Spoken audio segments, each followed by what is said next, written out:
하나님의 은혜와 사랑합니다. 오늘 이렇게 교회에서는 오늘 가을학기 또 개강으로 이렇게 요한계시록 강의를 듣게 사오며 또 우리 이곳에서는 우리 여름학기의 마지막 시간 우리 계시록을 공부를 하게 사오니 주께서 정말 한국과 뉴질랜드 연결되는 귀한 수업 위에 오늘도 함께 해주시고 시간 복된 시간 되게 도와주시옵기만을 예수님의 이름으로 기도합니다. 아멘. 오늘 우리 함께 참석하시는 뉴질랜드 팀 우선 소개해 드립니다. 맨 처음에 있던 우리 드보라 정선교사님 인규장으로 계십니다. 또 우리 나오미 선교사님이 계시고 정갑순 권사님이 계십니다. 또 우리 수연 선교사님이 있습니다. 우리 양은혜 선교사님이 아직 안 들어오셨죠? 예. 들어오셨어요. 들어오셨어요? 아이고, 네, 반갑습니다. 양은혜 죄송해요. 선교사님이십니다. 우리 신분들 우리 환영하고 수연 선교사님이 안 들어왔네요, 아직. 수연 선교사님 들어왔어요. 수연 선교사님 인사해 주세요. 그러니까 화면에는 이질 않아서. 안녕하세요. 네, 반갑습니다. 네, 여러분 잘 지내셨죠? 우리 뉴질랜드 분계는요. 수업 시간을 잠깐 안내하면은 원래 우리 이번 학기부터는 금요일 날 저녁 7시 우리 선포타임 해제되면은 이제 6시부터 이제 하는데 보통 1시간 안수업을 했잖아요. 근데 우리 여기 한국하고 진도를 맞추기 위해서 오늘하고 다음 목요일은 특별하게 7시 반부터 9시 반까지 2시간을 할 겁니다. 한국 시간으로. 그래서 하시고 그 다음에 이제 다음 끝나고 9월 15일부터는 금요일 날로 우리 하겠고요. 소모 타임이 해제되는 시간부터는 6시부터 그렇게 하도록 하겠습니다. 그래서 오늘은 우리가 9시 반까지 하니까 거기 시간으로 거의 12시 반이니까요. 여러분들이 1시간쯤 들으시고 나가실 분은 나가시고 계실 분은 환영합니다. 그 대신에 녹음을 다 해가지고 이걸 올릴 테니까 여러분들이 오늘 못 들으신 분은 또 그걸로 이렇게 보충하시기를 바랍니다. 우리 서울팀들은요. 지난주에 이미 공부를 이렇게 시작을 했기 때문에 계시록에 나오는 70일에 대해서 이렇게 이미 공부를 했고 오늘은 우리 연속해서 이렇게 하는 건데 우리 그 앞에 좀 못했던 것은 뭐 그렇게 큰 중요한 건 아닙니다. 우리 계시록 진도 나가는 것은 말할 것 없고요. 이 책이 이번 학기에 그 교과서가 되는데 이 책을 구입하지 못한 분들은 신청하시면은 뉴질랜드로 택배로 보내드리도록 하겠습니다. 통교장님께 신청해 주시기를 바랍니다.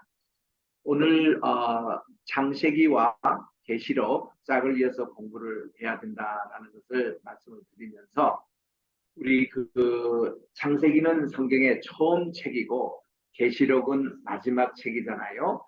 그런데 기가 막히게 이 두 책이 짝을 이루고 있습니다. 짝을 이루는 내용을 한번 보세요. 창세기에서는 천지 창조를 말씀하는데 계시록에서는 새 하늘과 새 땅의 창조예요. 그리고 여기는 동산의 생명나무에 대해서 말씀하고 있는데 계시록에서는 새 예루살렘의 생명나무를 말씀하고 있습니다.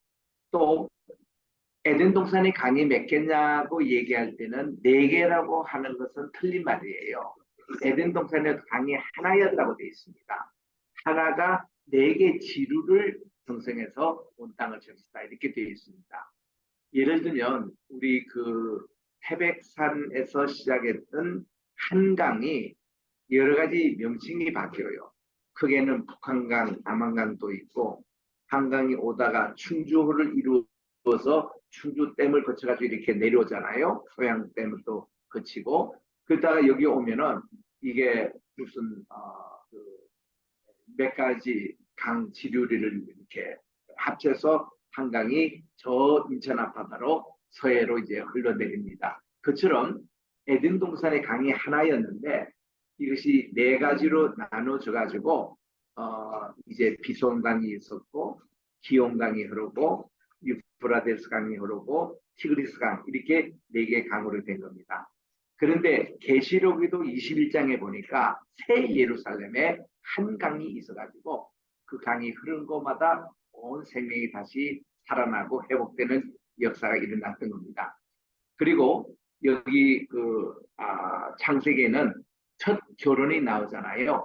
아담과 하와가 first marriage 이것을 이룬 데 대해서 이 계시록에서는 19장에 가보니까 마지막 결혼이 있어요. 이 마지막이 신랑 되시는 예수님과 신부 되시는 교회의 혼인잔치가 19장 6절에 나옵니다.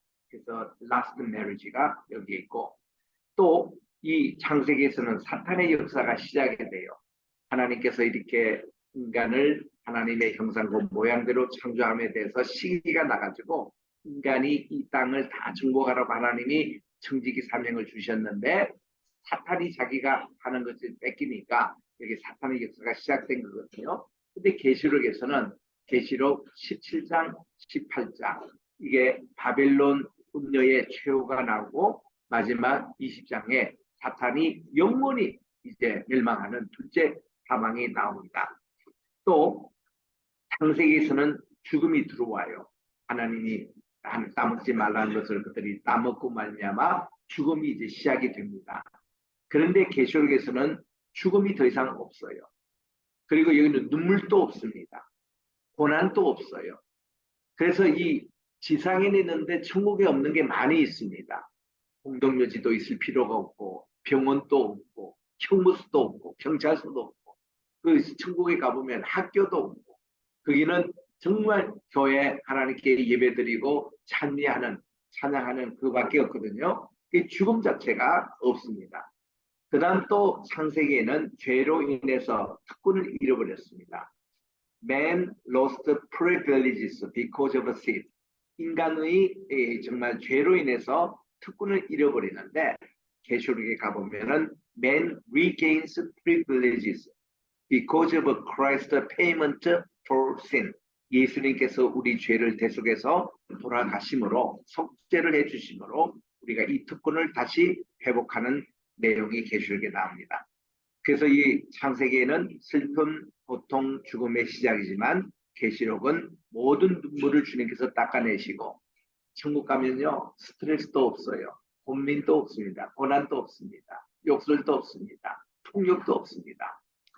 또 창세기에서는 첫 살인이 일어났지만 우리 계시록에는 더 이상 죽음 자체가 없으니까 이래서 우리 이 두 가지를 잘 대비해서 설명할 수가 있는 겁니다. 이거는 이제 정리한 내용이거든요.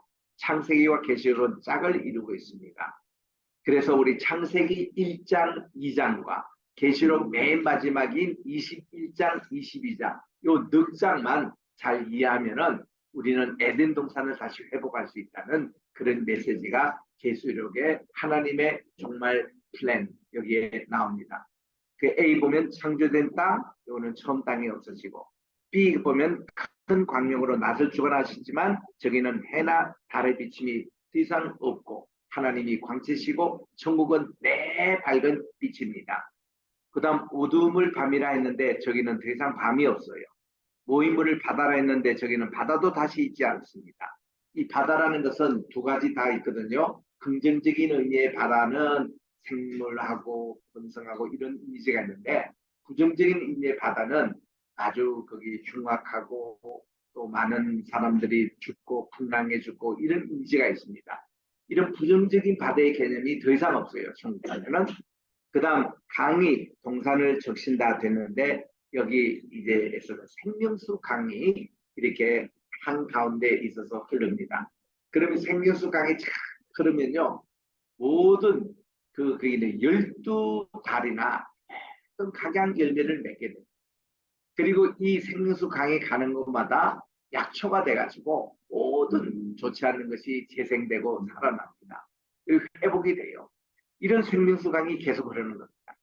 예수님이 수가성 여인 앞에 생명수 강으로 마시게 할 때 그 여인이 완전히 새로운 삶을 얻고 그래서는 예수 그리스도를 이렇게 영접하게 되고 영생수를 우리가 먹는 것처럼 천국에는 늘 우리가 영생수를 마시게 되는 것입니다. 그 요한계시록은 7일이 계속 반복해서 많이 나오는데 우리 앞으로 봅니다. 자, 우리 5장 5까지만 해도 계속 일곱이라는 숫자 계속 반복에 나와요. 일곱 교회에 대한 교용 1장에서 3절입니다. 일곱 인과 인 맞는 성도 4장에서 9장입니다. 일곱 징조 10장에서 13장, 일곱 재앙 14에서 16장, 일곱 멸망 17에서 19장까지 바벨론의 멸망까지 다 일곱 이렇게 나와요. 그리고서는 천년 왕국이 나옵니다. 천년 왕국은 하나님이 우리 성도들에게 이제 다스리라고 줬던 그 왕국인데 아직도 천년 왕국이 있을 동안도 사탄은 살아있어요. 사탄은 저 무적행이라는 그게 지금 갇혀 있습니다. 천년 동안. 그거는 뭔가 아니 아직도 천년 왕국에 참석한 성도조차도 사탄을 그리하는 쓰레기가 아직 남아있어요. 그래가지고는 천년왕국이 딱 끝나고 나서 하나님께서 무적에 있는 사탄을 잠시 이렇게 내줍니다. 그러니까 여기에 숨어있던 가라지가 있어요. 천년왕국에서 성도인 척하고 하나님께 이렇게 그 다스리는 권세를 같이 받아서 성도인 척 하던 교인들 가운데서 사탄이 구원한다고 생각했습니다. 무적에서 올라오니까. 그러니까 여기 이 쓰레기들, 그러니까 쉽게 말하면 예수님께서 비유를 하실 때 겨자씨, 아니 미안합니다. 겨자씨가 아니라 하나님이 그 어떤 씨를 알곡을 뿌렸는데 거기에 좋지 못한 그런 이제 독보리가 이렇게 자라는 그런 게 있죠. 그게 이제 천국 천년 왕국까지 독보리가 같이 있다가 하나님께서 딱 독보리를 따로 이렇게 헤어서 둘째 멸망에 지키기 위해서 사탄을 잠깐 등장시킵니다. 그러니까 요 독보리적인 이사들이 확 사탄을 따라간다. 그 사람들 딱 섞어쳐서 둘째 사망 불에 딱 넣습니다. 그리고는 더 이상 사탄이 존재가 없어져요. 루시퍼 자체가 없어지는 겁니다. 이게 천년왕국이에요. 천년왕국과 새하늘 새 땅이 다른 점이 그 점이에요. 천년왕국에서는 아직도 완전한 그런 공동체가 아닙니다. 그런데 천년왕국 끝때 사탄과 그를 또 흠모했던 쭉정이들이 있어요. 이게 가라지들이 있었습니다. 그 사람들이 다 둘째 사망을 당하고 나서 이제 옛날 하늘, 옛날 땅, 옛날 바다가 다 없어지고 새하늘과 새 땅이 시작된 것이 21장, 22장 그 내용이에요. 그래서 예수님이 이렇게 등장합니다. 나는 다윗의 뿌리요 자손이니 곧 광명한 새벽이다. 예수님만이 유일한 하나님이시고 예수님만이 유일한 구세주시고 예수님만이 유일한 새하늘과 새 땅의 주인으로 등장을 하시면서 이 성경은 해피엔딩으로 끝나는 겁니다. 그래서 우리는 이런 플랜을 하나님이 밤모습에 있던 우리 사도 요한에게 보여주신 것을 사도 요한이 브로오로 집사님에게 대피를 해가지고 이것을 우리까지 오늘까지 전폐했던 목회서신이 바로 요한계시록이라. 그래서 이 요한계시록은 비밀스러운 책도 아니고 상징적인 것만 있는 것도 아니고 이 사도 바울이 사도 요한이 그 밤모순장에서 앞으로 종말에 될 하나님의 디자인을 미리 우리 성도들에게 보낸 목회서신이기 때문에 우리는 이 편지를 받고 그대로 그냥 문자 그대로 믿으면 되는 거예요. 그러면은 우리가 종말을 살아가는 우리에게 큰 힘이 되는 이정표입니다. 이정표. 그래서 이 요한복음에도 보면은 7개가 나와요. 나는 누구다라는 게 I am이라는 말을 우리 한번 따라합시다. 에고 에이미. 한 번 더 따라합시다. 에고 에이미. 이게 이제 헬라말로 에고는 나입니다. 나. 그래서 에고이즘 할 때에 이기주의다 이러는데 에임이라는 것은 비동사입니다. I am이라는 거예요. 우리 주님은 스스로 I am 이렇게 말씀하신 게 내가 바로 그로라 이럴 때에 수가성인에게 내가 바로 메시아다 이런 뜻입니다. 에고 에임이 크라이스트 아니면 크리스토스 이렇게 말씀할 내가 그로다. 또 주님은 두 번째 생명의 떡이라고 말씀해 주셨습니다. 세 번째는 생명의 빛이라고 말씀하면서 누구든지 우리 주님의 따르면 어둠이 더 이상 따라다니지 않습니다. 네 번째는 우리 주님이 양의 문이라 그랬고 선한 박자라고 그랬습니다. 양은 문을 통하여 들어가야 비로소 이 목자의 양이지 문 위에 다른 데로 넘어 들어가는 것은 강도요 도둑입니다. 양은 양의 문으로 들어가는 거예요. 예수님이 양의 문이라고 했습니다. 선한 목자라고 그랬습니다. 그래서 우리 필라델피아에 가면은 란캐스터에 뉴 밀레니엄 디어들이 있는데 그는 메노니안들이 경영하는 2,000석 되는 극장이 있거든요. 거기는 성경 얘기만은 뮤지컬로 합니다. 1년 내내. 근데 노아 방주 제가 그 3번이나 가서 봤습니다. 2,000석이 꽉 차고요. 그리고 아멘합니다. 거기서 제가 14개 종류의 그 드라마를 1998년부터 제가 다 봤어요.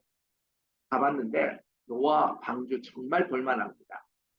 노아 방주 사이즈로 이렇게 무대 장치가 돼요.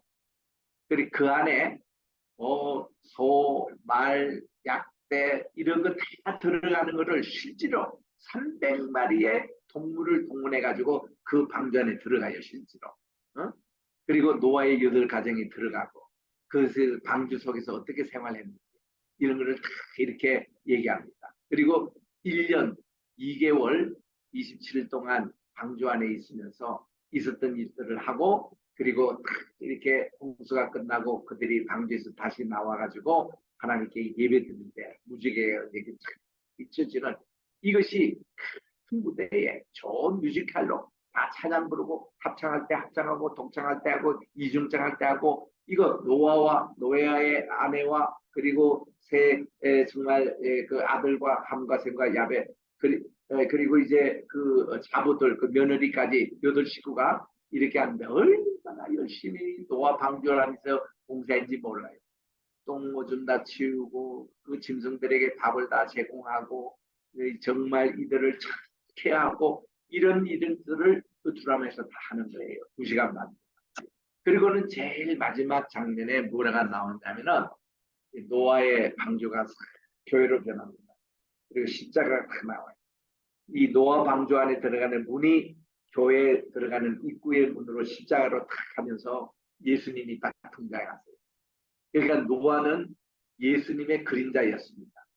그리고는 노아가 여러분들이요 곧 심판 올 거니까 홍수가 날 거니까 방주안으로 들어오십시오 하고 그렇게 초청해도 아무도 들어오지 않았습니다. 80년 동안이나 이 배가 지우는 것이 80년 걸렸다고 그러는데 아무도 안 들었어요. 그 노아 가족밖에 안 들은 거예요. 그래서 그때 일을 다시 반복하지 않기 위해서 이 드라마의 마지막에 예수님이 등장하셔서 여러분 오늘 예수 믿는 분들 정말 길이요 진리요 생명이신 나만 따르라고 그러면 천국에 다 들어간다고 초청하는 내용이 참 인상적이에요. 그렇게 착 나오거든요. 그 우리 주님이 양의 문이에요. 우리 주님이 유일한 구원의 길입니다. 우리를 초청하세요. 그래서 우리 주님 그런 분이 주님이 선한 목자입니다. 그래서 나는 선한 목자라 이렇게 5번째로 우리 주님은 내가 부활이라고 말씀해 주셨어요. 그래서 우리 주님 부활의 첫 열매뿐만 아니라 우리 누구든지 주님을 믿으면은 주님처럼 부활을 합니다. 그 주님처럼 부활하는 그 부활은요 일시적인 부활이 아니에요. 잠시 살아났다는 것을 소생이라 그래요. 그 소생은 나사로도 했습니다. 야이로의 딸도 했습니다. 나인성 과부의 아들도 소생은 했어요. 그러나 이들은 결국은 또 죽었습니다. 그런데 우리 주님의 부활에 참여한 자는요 다시는 우리가 죽지 않아요.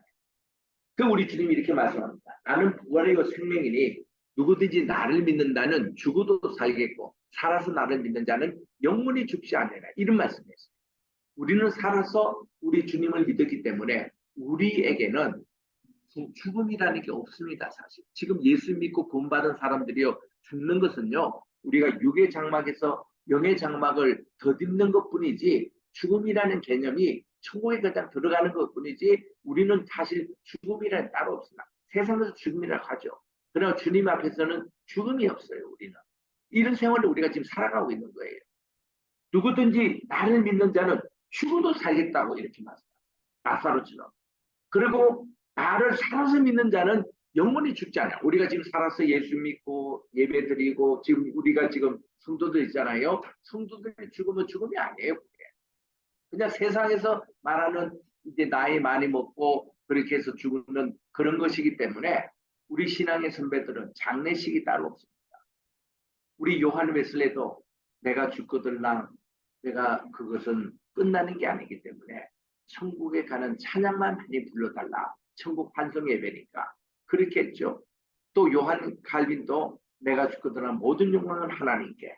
그리고 내는 장례식도 따라하지 말고 묘비도 따로 세우지 말고 나를 그냥 하나님 나라의 장례식. 본의 부목사님도 그렇게 얘기합니다. 모든 우리 신앙의 성도들은요. 죽음이라는 게 두려워하잖아요. 그거 초월하는 거예요. 저는 어릴 때 네 번이나 죽음의 경험으로 살아났던 일찍 12살 때 제가 마지막 죽었다가 살아난 사람이에요. 진짜 죽었습니다. 근데 그 폭력해가지고 진짜 6시간, 7시간 죽었어요. 죽었다가 하나님이 살려주셔서 저를 이렇게 내가 한 사람한테 죽어야 되거든요. 근데 지금 또 살아있는 거죠. 이런 사람이 지금 무슨 사람입니까? 죽었다가 살아난 사람, 천국에도 3번 갔다 온 사람, 이런 사람이 무슨 사람이에요? 우리는요, 뭐 세상에 뭐 아무리 어렵다 해도 뭐 우리는 그거 뭐 아무것도 아니에요. 죽다가 사는 사람인데 우리가. 관속에 들어갔다가 나는 살아난 사람이에요. 그랬기 때문에 우리는요, 전도를 해도 선교를 해도 목회를 해도 목숨 내놓고 하지 뭐 적당하게 하고 그런 게 아니에요. 직업이 있어서 사는 게 아니에요. 우리 이게 삶 자체예요. 예수님이 우리 삶 자체예요. 그래서 우리 주님이 말씀하신 나는 버려 생명이다. 이걸 딱 하면요. 야, 나도 그 세계에 참여하는 새하늘과 새 땅의 신권을 벌써 내가 이게 받은 거기 때문에 얼마나 감사하지 몰라요. 5번째로 내가 길이요 진리요 생이라고 했습니다. 제가 그대로 헬라말로 하면 에고 에이미 I am 해 호도스 길이요 카이 해 알레테이아 진리요 카해 소에 생명이다. 다시 제가 말씀합니다.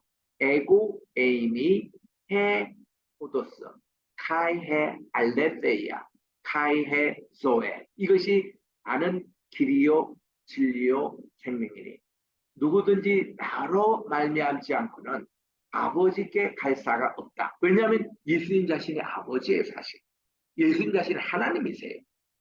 우리 자신, 우리 주님이 길이요 진리요 생명 그 자체가 바로 하나님이라는 것인데 그 당시 제자들이 말귀를 못 알아듣는. 또 예수님이 제자들 앞에서도 내가 하나님을 하면은 누가 그걸 억셉트하겠어요? 그래서 우리 주님이요 하나님의 아들이라는 표현을 썼을 뿐이고 또 우리 주님이 자시할 때 나는 사람의 아들 인자라고 썼을 뿐이지 사실 그분이 하나님이시고 이거를 깨닫는 사람이 바로 사도 도마였습니다. 도마가 요한복음 20장 28절을 보니까 My Lord, my God 나의 주시요 나의 하나님이십니다 라고 최초로 하나님이라고 고백한 분이 사도 도마.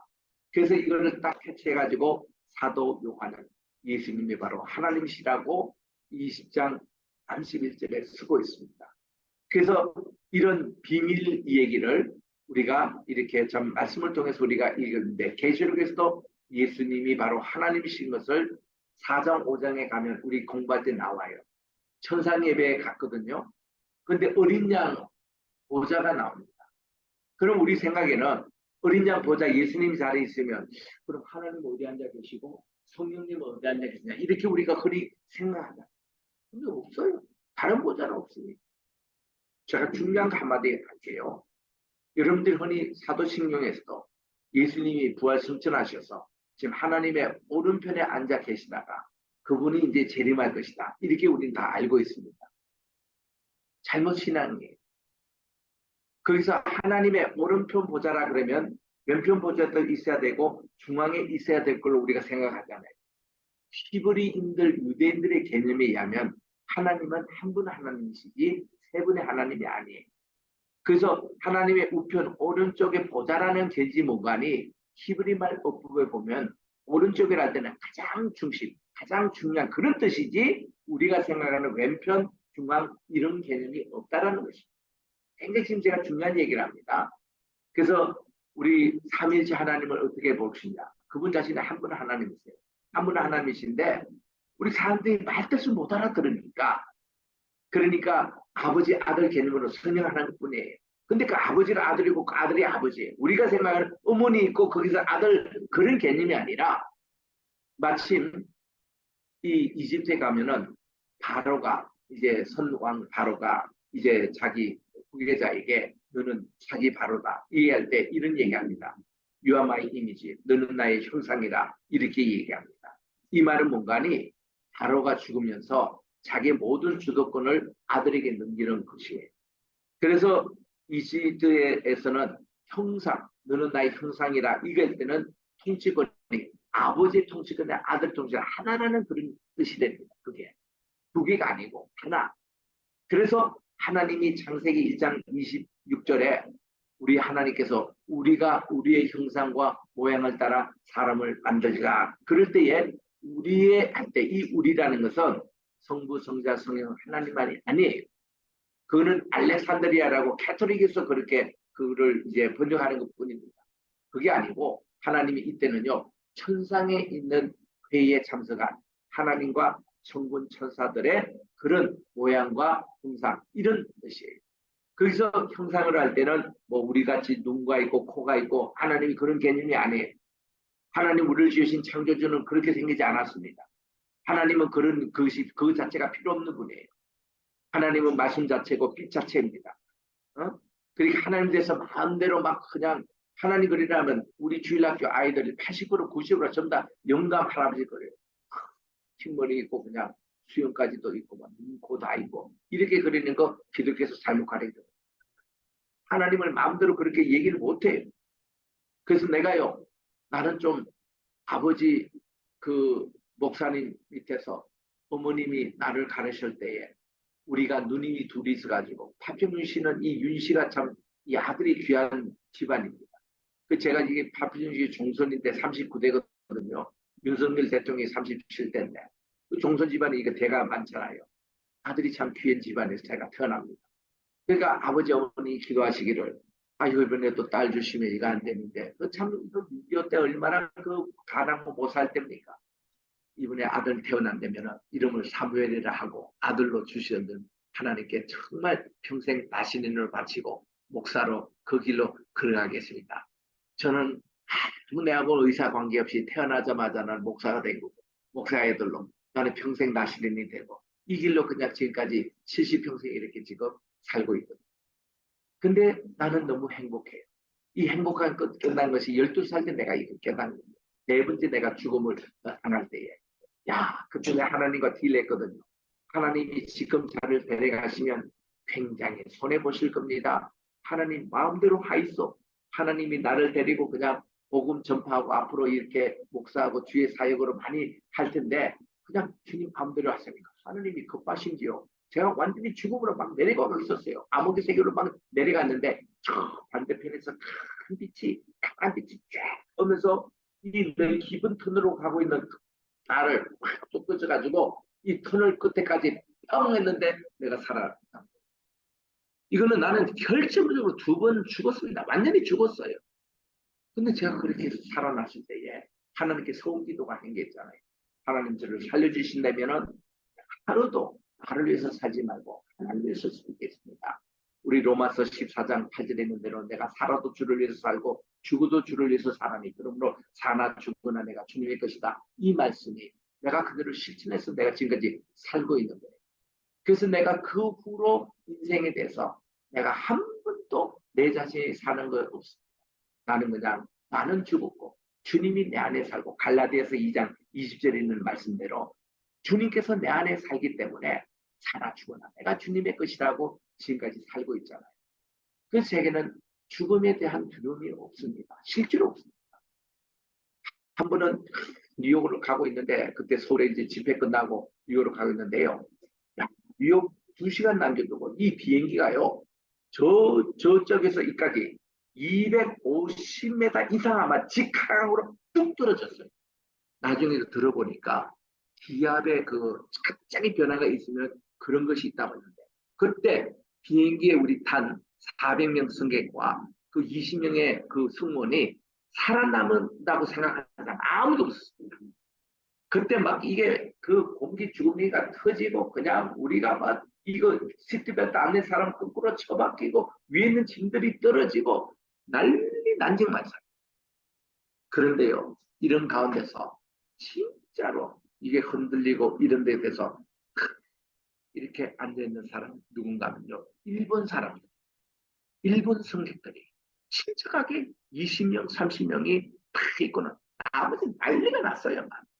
나중에 우리 케네디 공항에 내려가지고 일본 성경이 물어봤습니다.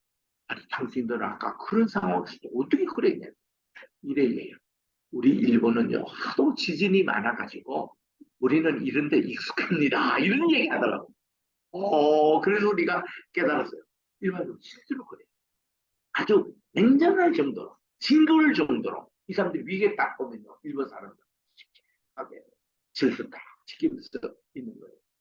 그래서 난 그때 경험에 비행기가 떨어져가지고 나도 그때 산다는 소망을 나는 거기서 이제 떨어지면 뭐 낙하산도 없이 그냥 이 바다에 아니면 바다에 어디 처박힐지 산에 떨어질지 정말 위기였습니다. 비행기는 대형사고 아닙니까?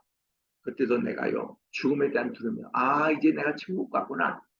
할렐루야. 그러고는 그냥 그런 것이 우리에게는 도움이 된다. 그래서 나는 우리 예수 믿고 전도하는 사람들에게 언니 이런 이야기 합니다. 여러분 교회 나오십시오. 교회 나오면 돈도 많이 사업도 잘 되고요. 병도 안 생기고 자녀들도 좋은 대학 가고 이런 정보들로 여러분 전도 절대 하지 마세요. 하나님 그런 거 원하지 않으십니다. 교회에 나오면은 건강은 뒤따라오고 돈도 뒤따라오고 그거는 사실이에요. 하지만 이게 조건이 아니에요. 내가 교회 나오고 내가 11조하고 내가 봉사하니까 하나님 제게 복을 주셔야 됩니다. 이거는 자기가 하나님 갖고 노는 거예요. 주고 하나님 마음대로지. 우리가 뭔데 하나님 돼서 이렇고 그럴까? 전도할 때 그러지 마시고요. 차라리 이렇게 하는 게 좋아요. 교회 나온들 돈벌이가 갑자기 좋아진다거나 애가 갑자기 공부 잘해가 좋은 대학 간다거나 우리가 교통사고 안 나고 한다거나 이런 개념이 아니라 예수 믿는 것이 뭐가 중요한가 했더니 박종화 교수님을 하고 있어요. 이분이 서울대학교 철학과 교수입니다. 이분이 고등학교 교과서를 많이 쓴 분이어가지고 이분에 대해서는 다 아는 분이에요. 우리가 대학 다닐 때입니다. 연세대학교에 이분이 우리 학교에 채플 설교자로 왔어요. 연세대학은 예수 안 믿는 사람들도 채플에 많이 참여하기 때문에 가끔씩 신앙생활 없는 크리스찬이 아니더라도 강사로 이렇게 세웁니다. 박종화 교수님이 우리는 그분이 누군지도 몰랐고 서울대 교수님이고 우리가 고등학교 배울 때 교과서로 많이 쓰신 분으로 알고 아이고 저분이구나 이랬는데 갑자기 말씀하시다 이런 말씀하셨어요. 여러분 저는 그리스도인이 아닙니다. 나는 하나님을 믿지 않는 무신론자입니다. 우리가 깜짝 놀랐죠. 저분은 우리 왜 이렇게 썼나. 그때 이분이 딱 하는 얘기가 내가요 하나님을 믿지 않지만은 우리 여러분들이 부를 때가 있다는 거예요. 우리 한국 사람은 되게 막 죽으려고 할 때 막 떨어지고 어디 낭떠러지다 하나님을 찾는다는 거예요. 하나님 찾는다. 그래서 우리 한국 사람 기본이 하나님 신앙을 다 있다는 겁니다. 심지어 우리는 또 애국가에 하느님이 보호하사니까 스님들도 하느님이 보호하사 나오고 우리나라는 무당도 또 하느님 보호하사 다 그렇게 부른다는 거죠. 우리나라. 그리고 박종화 교수님 이런 말씀하셨어요. 제가 하나님도 믿지 않고 무신론자로 그리고 명예를 얻어서 이렇게 잘 먹고 잘 사는 교수지만은 저도 때로는 한없이 그냥 울고 싶을 때가 있다 이거야. 그럴 때는요 큰 나무를 가서 크게 안고 큰 바위를 안고 울은 적도 한두 번이 아니다 이거야. 그런데 그럴 때에 내가 하나님을 믿는 예수 믿는 여러분이 부럽다는 거야. 여러분들은 그 붙들고 울 수 있는 상대가 있기 때문에. 그래서 내가 오늘부터 내가 하나님을 믿겠습니다 하고 그분이 채플 강사로 왔다가 그 간증하고선 하나님을 믿는 교수가 된 거예요. 물론 배우의 김형석 교수님이 전도를 하셨지만. 그래서 이런 케이스가 있듯이 저는 그런 게 참 귀하다고 봅니다. 저는 이제 메가드가 자기 아들을 위해서 기도할 때에 이런 기도하더라고요. 하나님 우리 아들이 환난과 고난을 피하게 하시고 평단하기만 가게 하시고 모든 어떤 어려움도 없이 그렇게 잘 가게 해달라고 이렇게 기도를 하면서 이분은 아들을 위해서 기도를 이렇게 합니다. 하나님, 우리 아들을 강하게 키워주십시오.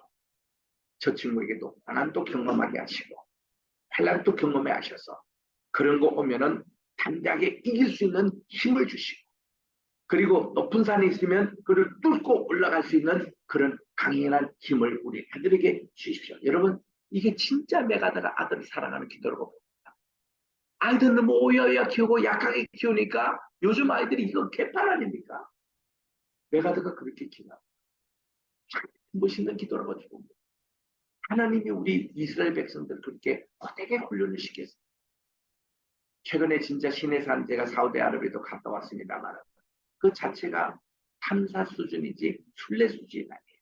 길도 없는 사막길을 가가지고 막 코피 터져가면서 그 시내산까지 이렇게 가는데 얼마나 고난이 되는지 몰라요.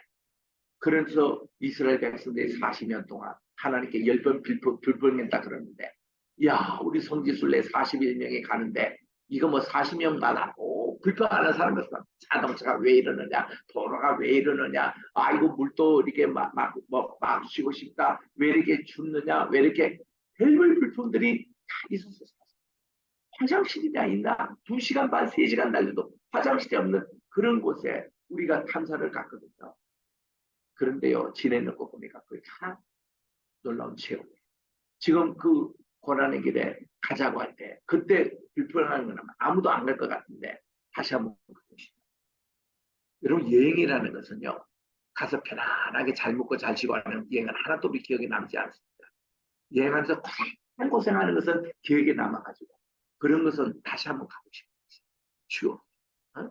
우리처럼 보리고개를 경험했던 우리 대한민국에 사는 사람은요 우리 한국이 이렇게 지금 잘 살고 있는 것에 대해서 누구라도 맨날 저는 놀랍니다. 이렇게 식당도 많고 이렇게 음식도 많고 큰 마켓을 보면 깜짝깜짝 놀래요. 우리 어릴 때 우리 1차 산업에 보리고개 사는 사람들 다 그거 느낍니다. 그래서 우리들은 훈련받은 이거 가는 게 고난이 내게는 유익이라는 거예요. 고난 당하는 게 이게 우리 초대교회 다 그랬어요. 그들 목숨을 내걸고 하나님 믿고 그 길로 가요. 그래서 우리 지금 이 길과 진리와 생명이라는 것이 하나님 자신이에요. 이 세계에 우리가 지금 예수 믿고 같이 영생으로 경험하는 것. 그래서 우리 인간은 누구나 다가 시간에 쫓깁니다. 우리는 한정된 시간에 한정된 공간에 한정된 관계 속에서. 근데 하나님 세계는 이 세계가 다 무궁한 세계입니다. 하나님에게는 시간도 무궁, 공간도 무궁, 관계 속도 무궁이기 때문에 그 세계는 감히 우리 인간의 힘으로 표시를 못해요.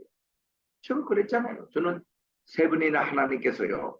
하나님의 형상 모습을 제게 보여주셨어. 내가 하나님 하도 내가 이게 모태신앙에서 자라고 평생 목사로 쭉 자라는 이 사람을요.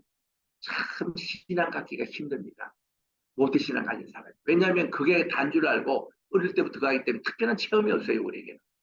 사도 바울 같은 사람 얼마나 부른지 몰라요. 제 양반은 뭐 그냥 교회 핍박하고 그냥 참도 스테반 죽게 만들고 이랬던 분이 핵가다 해가지고 예수를 믿으니까 얼마나 할 말이 많습니다. 깡패가 목사된 사람들 얼마나 밤새도록 그냥 그 간증합니다. 우리는 할 간증이 없어요. 어릴 때부터 태어나서 교회 다니고 지금까지 교회 다니고 간증이 없습니다. 그랬더니 내가 중학교 2학년 때 하나님께 막 기도했죠. 때를 쓰고 하나님 제게도 좀 하나님 보여주세요. 저는 사도 바울처럼 하고 저 우리 교회 부흥사로 오신 분이 말이죠. 옛날에 다 조폭 주목했다가 오늘 예수 믿고 감방에서 자기가 경험했던 거 얘기가 얼마나 재밌는지 우리 완전히 별세계예요. 그런 얘기를 하는데 나도 저를 좀 간증을 할 수 있도록 제게 좀 천국 보여주세요. 저를 좀 하나님 보여주세요. 악대서 기도했습니다. 그 기도가 3년 동안 이루어지지 않을까. 고등학교 2학년 된 겁니다. 그래가지고 하나님 그러면요 하나님께서 정말 고등학교 2학년 되니까 제가 또 아무리 뭐 나실린처럼 잘한다 하더라도 나는 인간 아닙니까?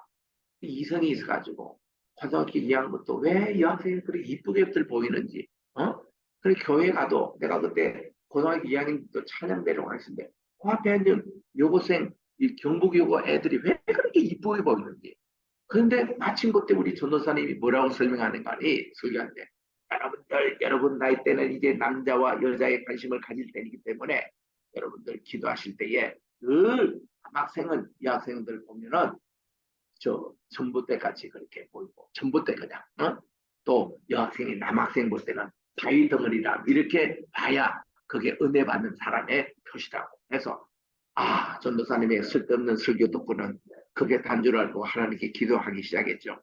하나님 제 눈에 제가 전봇대로 보여야 되는데 오늘 또 보니 이쁜 아가씨로 보이거든.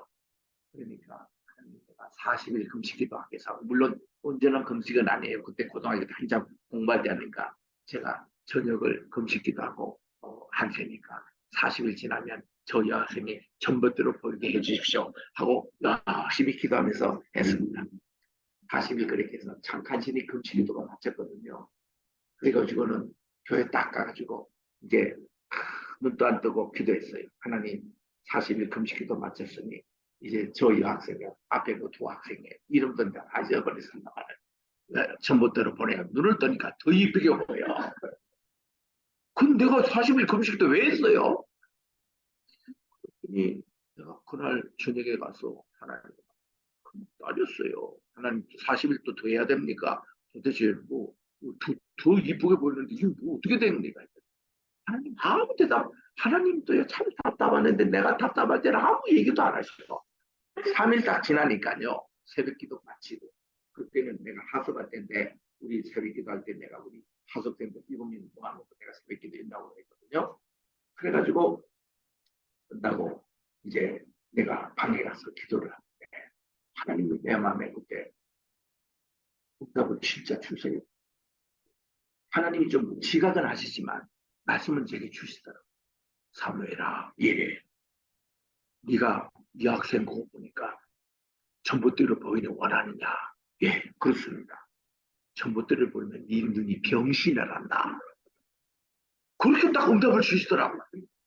와, 그래서 그렇지 하나님, 내가 진짜 이쁜 여학생은 이쁘게 보여야 되는데 그거 전봇대를 보면 그 병신 맞죠? 하나님 응답을 주셔서 야 그래서 이게 바로 응답이. 그러나 하나님이 한마디 하시더라고요.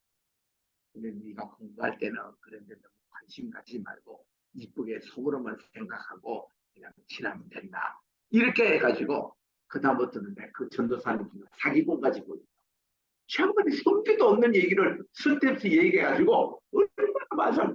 나 이거 40일 금식기도 알고 만든 거야. 그다음부터 하나님 내가 3년 동안 기도한 게 있잖아요. 하나님 좀 한 번은 내게 좀 나타나 보여주십시오. 아니면 나를 아예 천국으로 데려가던가. 그렇게 기도했는데 그게 이제 3년 끝나고 내가 지금 이거 금식기도 끝나는 그해 가을이었어요. 6개월 후입니다. 그래서 나는 하나님께 이제 계속 주님 좀 모습을 보여달라고 이렇게 기도하는데요. 11월 21일에 그날도 내 고등학교 2학년 때입니다. 그날 주일날에 11시 예배가 참석합니다. 중고등부 예배가 토요일날에 있었고 또 주일 오후도 있는데 나는 주일날 예배 꼭 참석했거든요. 나는 내 태어나면서 지금까지 주일 한번 빠진 적 없어요. 예배 한번 빠진 적 없어요. 그거 하나는 지켰어요. 내가 하나님한테도 불신도 하고 원망도 하고 때로는 힘들고 이런 일이 있어도 교회를 꼭 갔어요. 죽어도 갔어요. 어머님의 영향입니다. 어머님이 말이죠. 어머니 오늘 내가 머리가 아파가지고 교회 좀 오늘 좀 쉬겠습니다. 오늘 감기가 많이 걸리네요. 그러면 어머님 딱 하신 말씀. 그러니까 교회 가야지. 네가 아프니까 교회 가야 나는 나는 거야. 그러시냐고. 그러고는 교회 가면 진짜 나아요. 그러니까 어머님 앞에서는 아프다는 핑계를 못 댑니다. 그러니까 교회 가야지. 배가 아파? 그러니까 교회 가야지. 그럼 나아요 진짜.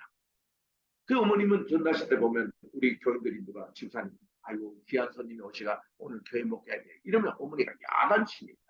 귀한 손님이기 때문에 교회 데리고 와서 그분을 구원시키는 게 가장 큰 귀한 손님 대접인데 그 손님을 그 손님도 못하고 니도 교회 못 가서 그거는 실패한 손님 대접이다. 이렇게 교회는 다 가려니까 그 다음부터 교인들이요. 손님 핑계 대고 교회 못 가는 말도 안 돼. 아이고 이렇게 출장 나가게 해주고 그럼 출장에서 거기 있는 교회 가서 예배드리고 주부를 갖고 오라는 거예요. 우리 어머님 아버님이 교인들이 그렇게 훈련하시더라고요. 그렇기 때문에 우리는 교회 예배를 빠질 생각을 못했어요. 무슨 뭐 핑계가 없는 거예요. 주일날 공부하는 거 생각도 못합니다. 그런데도 주일날 완전히 예배 다 드리고 성수 치료하고 그 다음날 딱 모의고사 딱 보면요. 하나님 내 공부 한 번만 해서 먼저 나와. 그럼 맨날 1등하지. 남들은 그냥 주일날 계속 공부하는 이 친구보다도 성적이 항상 나아.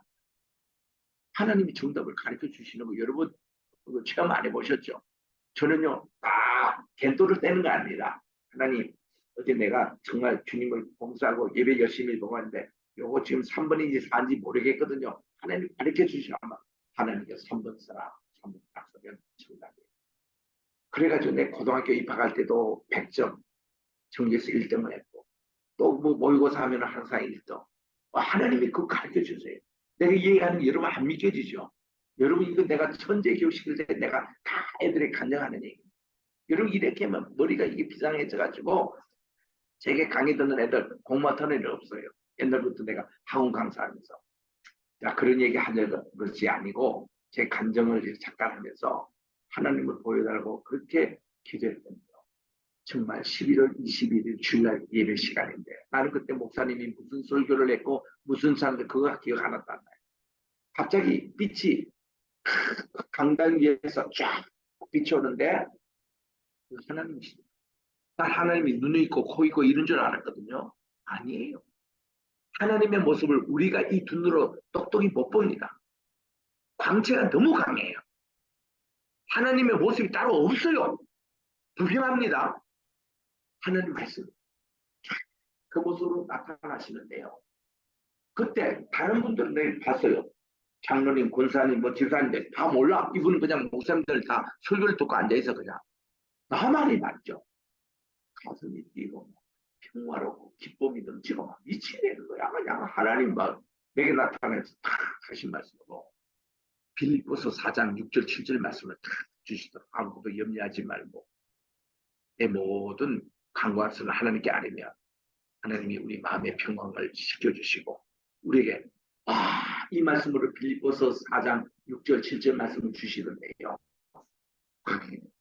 내가 거기서 보는 게 내가 그리고 내가 그때 막 집에 가가지고 점심도 먹을 생각도 안 하고 하나님께 눈물 콧물 흘리면 기도하기를 하나님 제가 선교사로 나가겠습니다. 제가 신학교 가겠습니다. 나는 서울대 법대 가고 선생님 다 그렇게 하기로 했는데 나는 신과대학에 가가지고 나는 신학부터 내 학부로 공부하고 영문과라고 철학은 내가 부족으로 하겠습니다. 그리고 연세대고 가기로 내가 그때 다 결심하고 그때 이제 내가 신학을 딱 하기로. 왜냐면요, 내가 이름도 사무엘이고, 어릴 때부터 그냥 나시린으로 키웠고, 어릴 때부터 목사의 여길만 걸어가게 했던 이 결심이 끝까지 갈 수도 있고요.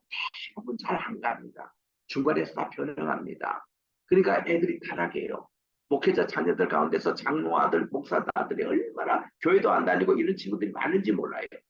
그런데 하나님이 그때 내게 주셔서 그때부터 그냥 내 하나님만을 이제 그래서 내 처음 하나님 모습 봤고요. 두 번째로 내가 곧 대학교 2학년 때 또 주님이 내게 나타나시는데 내가 공부하는 방에 하나님 좀 제발 좀 체험하겠다. 왜냐면요 내가 연세대학교 신학교대학 가는 바람에 그 연세대학교 신학교에서는요 보수적인 교수님도 계시지만 자유주의 신학자들도 있었어요. 근데 이분들이 와서 그냥 강의 시간에 헛소리 하는데 머리만 아프고 헛소리예요. 성경 말씀하고 동떨어진 얘기를 하는데 그래서 하나님 내가 좀 보여달라고 간절히 기도한 겁니다. 그랬더니 2학년 때 말이죠. 하나님이 내 공부방에 나타나신 거예요. 하나님의 모습이 어떻게 나타났냐면요. 내가 이렇게 눈을 뜨는데요. 하나님이 이 방을 탁 채우는 그런 걸로 쫙 나타났다. 하나님의 모습을 바로 못 보이신대요. 모세에게도 바로 못 보이신다고 했어요. 왜냐하면 보는 순간 우린 죽는데요. 우리는 죄인이기 때문에. 그 하나님의 모세에게도 등 뒤를 모습을 보여주시는데 나는 그런 하나님의 전체 이것이 방 안에 꽉 찬 모습을 보여주시는데요. 그때부터 내 얼굴에 빛이 났다고. 나는 모르죠. 그리고는 그날 저녁 먹으러 평화의 집이라고 우리 대학원 기숙사 그게 나오는데 딱 갔는데 내 얼굴이 왜 이렇게 화장을 했나 아니면 어디 사우나 했냐고 막 그저께 그 아주머니가 물으시더라고. 아니라고 나는 금방 기도하고 나왔다고. 내 얼굴에 빛이 난다는 거예요. 나 그 얘기를 못했죠. 내가 지금 금방 이런 체험이 있다는 거 못하고 그렇게 했어요.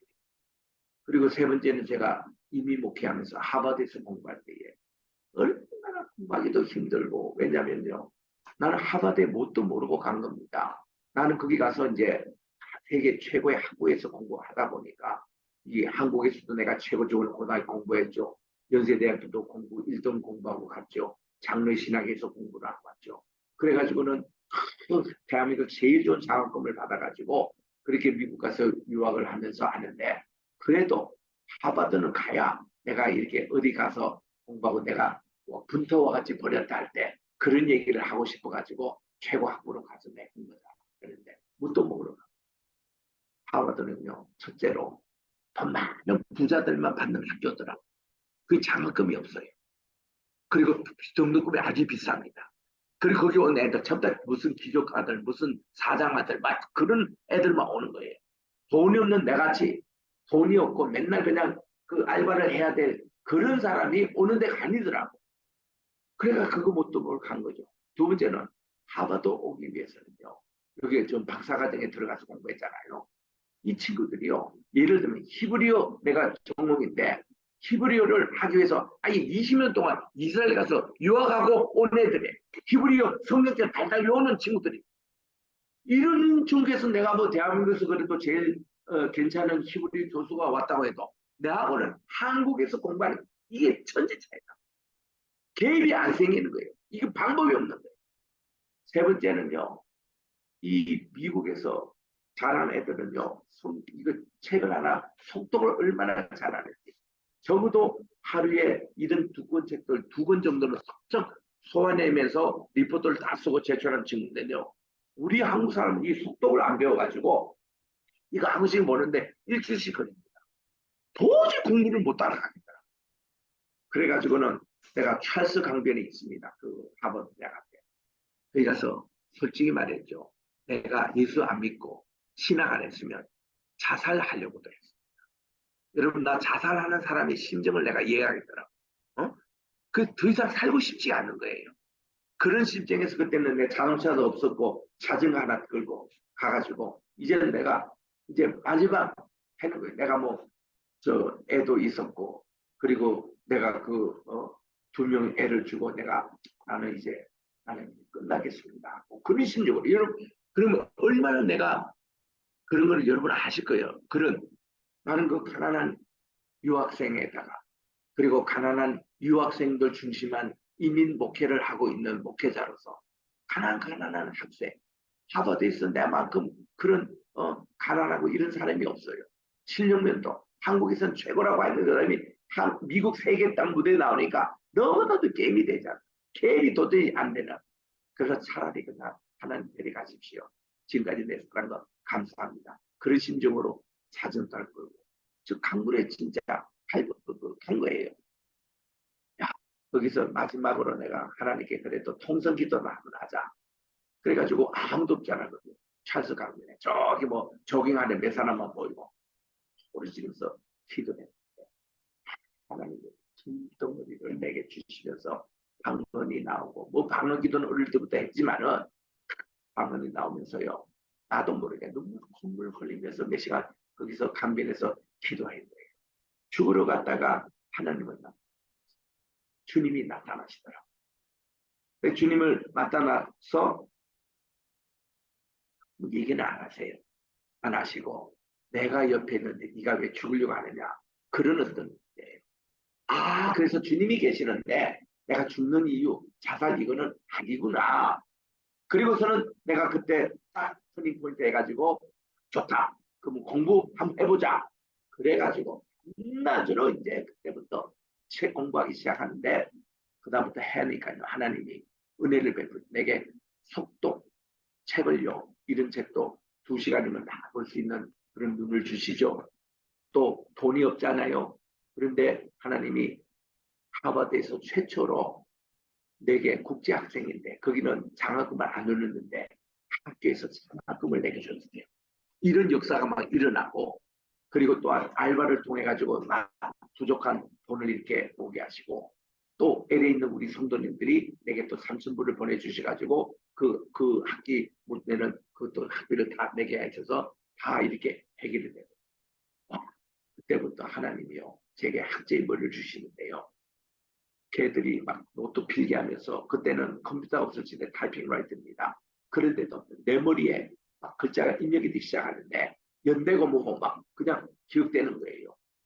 그때부터 하나님에게 내가 하나님 이제 그만 쉬도 됩니다. 내가 뭐 별별 것까지 다 기억하는데 뭐 골치 아픕니다. 그 정도로 마틴 무디가 맨하탄에 다니면서 하나님 너무 은사를 주신다. 하나님 제발 이제 그만 불을 주세요. 투마치 내게 너무나 많습니다 하듯이 내가 그런 기도까지 했대요.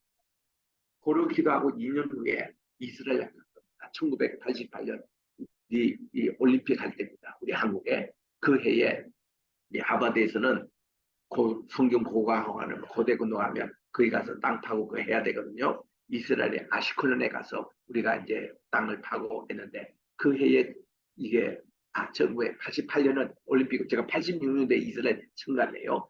86년 그때에 아시클론에서 이게 황금 금송아지를 발견할 때입니다. 우리 스테이거 교수님 발견한 그때 제가 발굴에 참여해서 했는데 그리고는 이제 우리가 발굴에 참여하고 열흘 지나고 나서 그다음 며칠을 자유시간을 주더라고. 그때 내가 성지순례 한 거죠. 성지순례 하면서 이스라엘 몇 군데 다니는데 제일 좋은 게 갈릴리예요. 갈릴리에 딱 가면은 거기가 갈릴리 그 자연 삼촌이 그대로 예수님 당시하고 지금도 그대로 있는 거예요. 올라모리 있고 마을이 그대로 있고 너무 좋더라고. 그래서 이제 갈릴리에 갔는데 그래서 예수님이 새벽기도 한적한 곳에 좀 가보고 싶었거든요. 왜냐면은 우리 미국에서 이민 목회할 때 내가 그때는 이민 목회 또 유학생들 섬기는 거에 해서 진짜 그때 하기 싫은 게 새벽기도였습니다. 새벽기도를 도대체 어느 놈이 만들어가지고 이렇게 우리를 괴롭게 하나 하고 우리 목회자들 전도사들 모으면은 그런 얘기를 할 텐데 아침에 좀 잠도 좀 자야 되고 근데 우리 목회하려면 새벽기도가 이건 누가 만드냐 한국에 보니까 김순희 목사입니다. 그런데 성경을 딱 보니까 마가복음 1장 35절에 예수님이 새벽 미명에 한적공원에서 기도하시더라. 그게 딱 나오는 거예요. 와 예수님이 시작하는 새벽 기도구나. 나 우는 놈이 하다가 그때 얼마나 되겠는지 몰라요 우리가. 예수님이 시작하는 새벽 기도. 그래서 그 시작했던 곳을 내가 가보고 싶었던 것이 소원이었어요.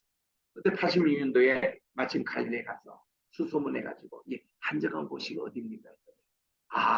거기가 바로 타보가라고 현지 발음으로 얘기하더라고. 타보가 뜻이 뭡니까? 그거는 아람 말로인데 그 히브리 말로는 이제 쉐바라는 것이 시브아라는 것이 일곱 명이고 쉐바라는 게 그 셈이라는 것이요. 7개 셈이라는 그 뜻이 있는 아람 말로 타보가라는 곳으로 가니까 뭐가 있는가 하니 베드로와 6 제자들을 위해서 주님이 153마리 고기 잡는 날 모닥불 피워놓고 빵과 빵선을 준비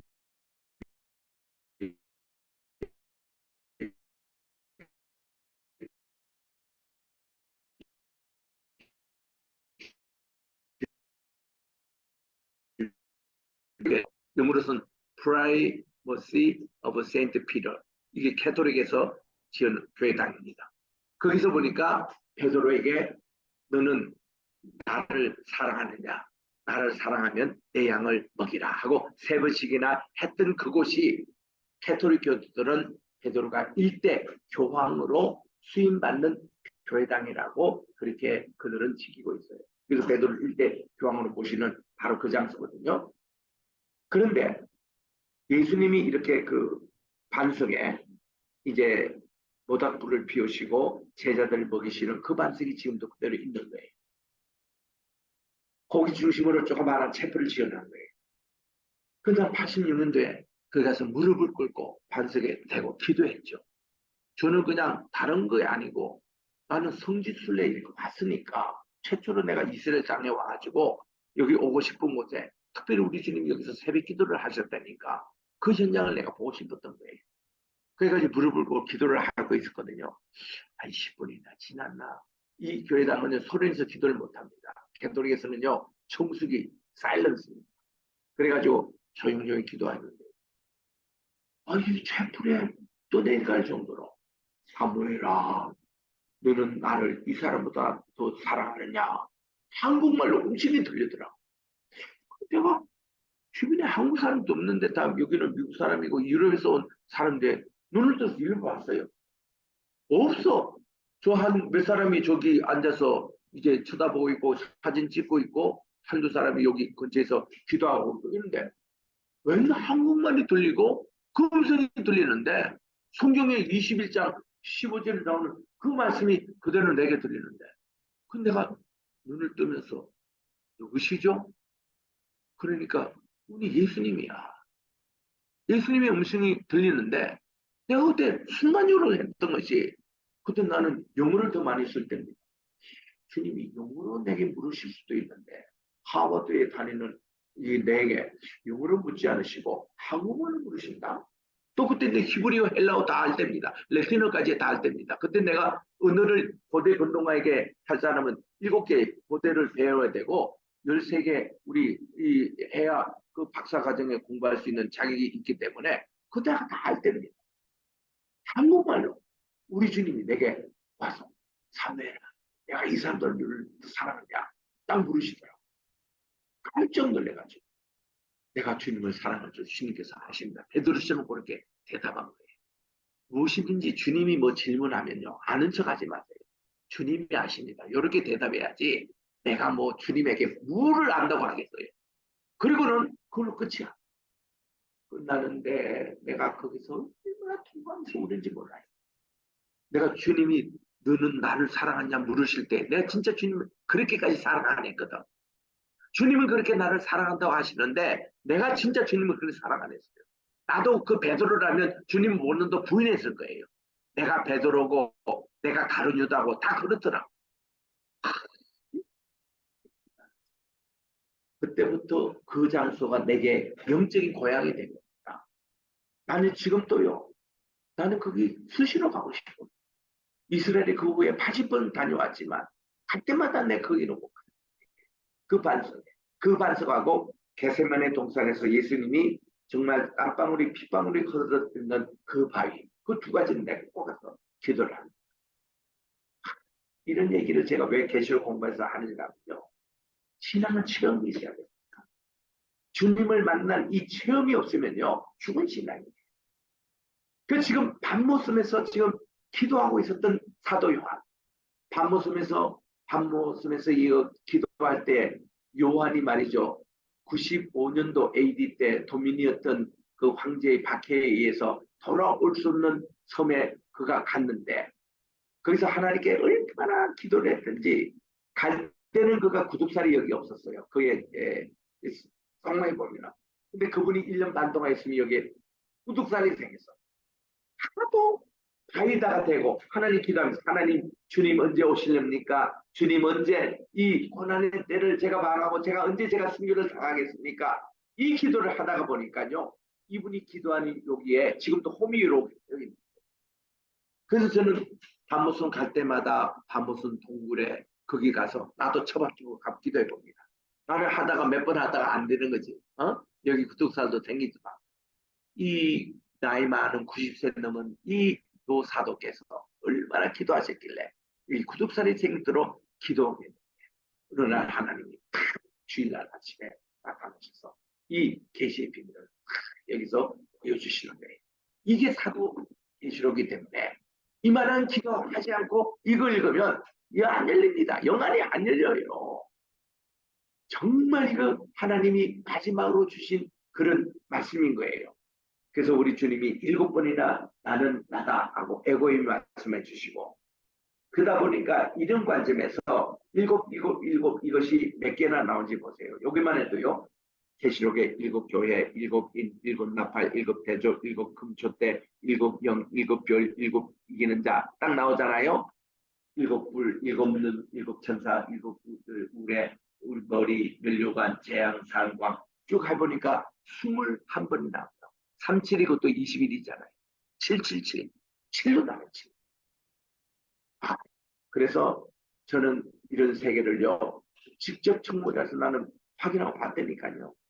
또 노아의 아라산에 있는 노아 방주 있죠. 그 안에 들어가면 이 칠칠칠 구도로 되어 있어요. 이걸로 되어 있고, 보세요. 재앙도 보면은 이게 칠이라는 개념을 래틴말로 핫타틱이라고 합니다.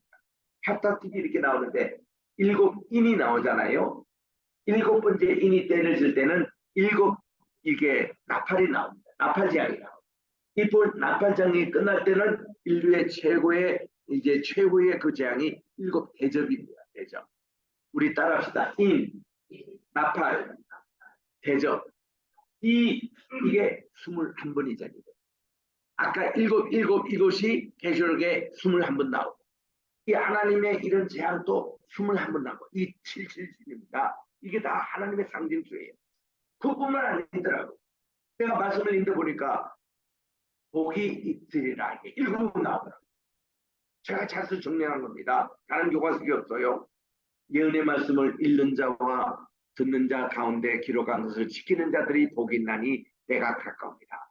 또 자금 이후로 주 안에서 죽는 자들이 복이 있도다. 14장 14절. 또 자기의 부끄러움을 보이지 않는 자는 복이 있도다. 16장 15절. 어린 양의 혼인잔치에 청함을 받은 자들이 복이 있도다. 19장 9절. 이 첫째 부활에 참여하는 자들은 복이 있고 거룩하도다. 20장 6절. 이 첫째 부활에 참여하는 자들은 복이 있고 거룩하도다. 22장 7절. 그리고 마지막에 같이 읽읍시다. 시작. 그 두루마기를 빠는 자들은 복이 있으니 이는 저희가 생명나무에 나아가며 문들을 통하여 성에 들어갈 권세를 얻으려 함입니다. 읽어보시. 저는 막 이런 거 발견할 때마다 너무너무 좋은 거예요. 하나님의 말씀이 이렇게. 그래서 우리 계시록을 21장을 한눈에 이렇게 딱 보면요. 1장부터 3장까지는 7교회의 비전, 재림 약속. 그 다음은 하나님의 보좌. 8장부터 11절에는 7나팔. 12장에서 16장까지는 7대접. 17에서 18까지는 바빌론의 음녀, 멸망. 20장에는 왕이 다스리시고 마지막으로 심판, 불로수와 이걸로 사탄이 영구히 끝나는 겁니다. 그래서 창세기 3장 15절 말씀이 실현되는 거예요. 하나님께서 이 하와에게 처벌하실 때에 내 후손이라는 것은 여자의 후손은 메시아를 말합니다. 뱀의 후손이라는 것은 사탄을 말하는 거예요. 그 사탄의 후손은 여자의 후손이 메시아의 발꿈치를 상하게 할 때 이 십자가의 사건입니다. 그러나 이 여자의 후손이 메시아는 뱀의 후손인 사탄의 머리를 상하게 할 것이다. 그게 20장 여기 나오는 둘째 사망. 불사망으로 완전히 머리 상함으로 그때 루시퍼는 세상 끝. 그리고 나서 세워지는 것이 새하늘과 새 땅이더라. 새하늘과 새 땅. 그래서 우리 주님이 속히 오리라. 주님 어서 오시옵소서. 이게 요한계시록. 어서 오시옵소서. 이거를 마란아타. 우리 따라합시다. 마란아타. 마라는 오시옵소서. 아타는 주님이라는 아람어입니다. 아람. 마라나타. 그래서 우리 계시록 21장, 22장이 이렇게 딱 정리가 되는데요.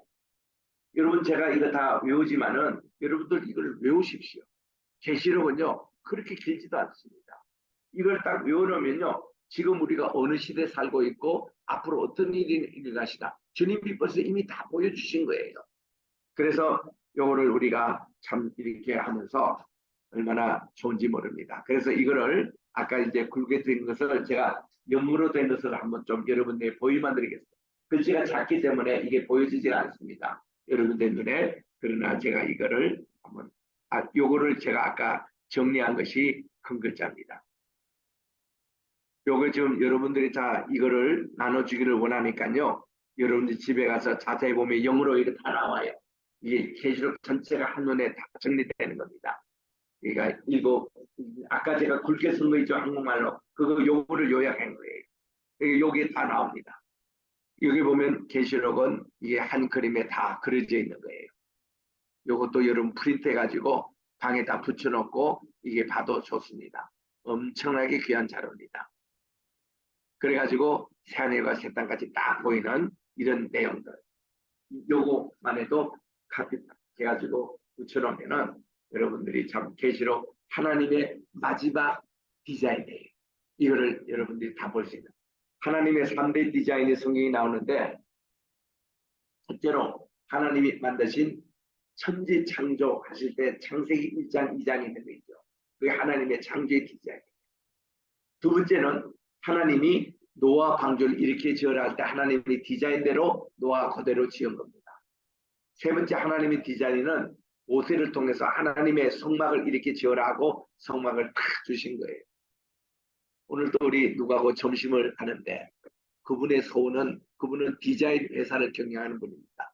목사님, 앞으로 교회를 지으시려면 구약에 있는 성막 모형대로 한번 지어봅시다. 성막. 와, 잘 생각했다. 성막 모형대로 교회를 지은 것이 대한민국도 없고 미국에도 많이 없는. 와, 이 성막. 이거 하면 대박이다, 이거는. 그러면은 이거 지어놓으면은 인천공항이 여기 가까우니까 세계 관광이 다 와서 성막 모형대로 있는 교회를 구경하려고 탐사하고 난리가 날 것이다. 아, 이거를 한번 송도에서 한번 지어봅시다. 이거 내가 제안을 오늘 점심 먹으면서 받았다니까요. 여러분, 이거 계시록.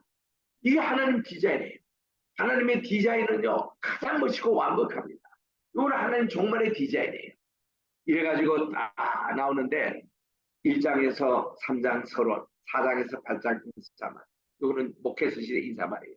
9장에서 20절이 요한이 본 부활하신 예수님의 비전. 이렇게 이제 나오는데, 여기 이제 조금만 보고 좀 10분간 유식합시다. 예수 그리스도의 계시다. 이거는 중요하기 때문에 다 한번 읽으십시다. 1절부터 시작. 예수 그리스도의 계시라.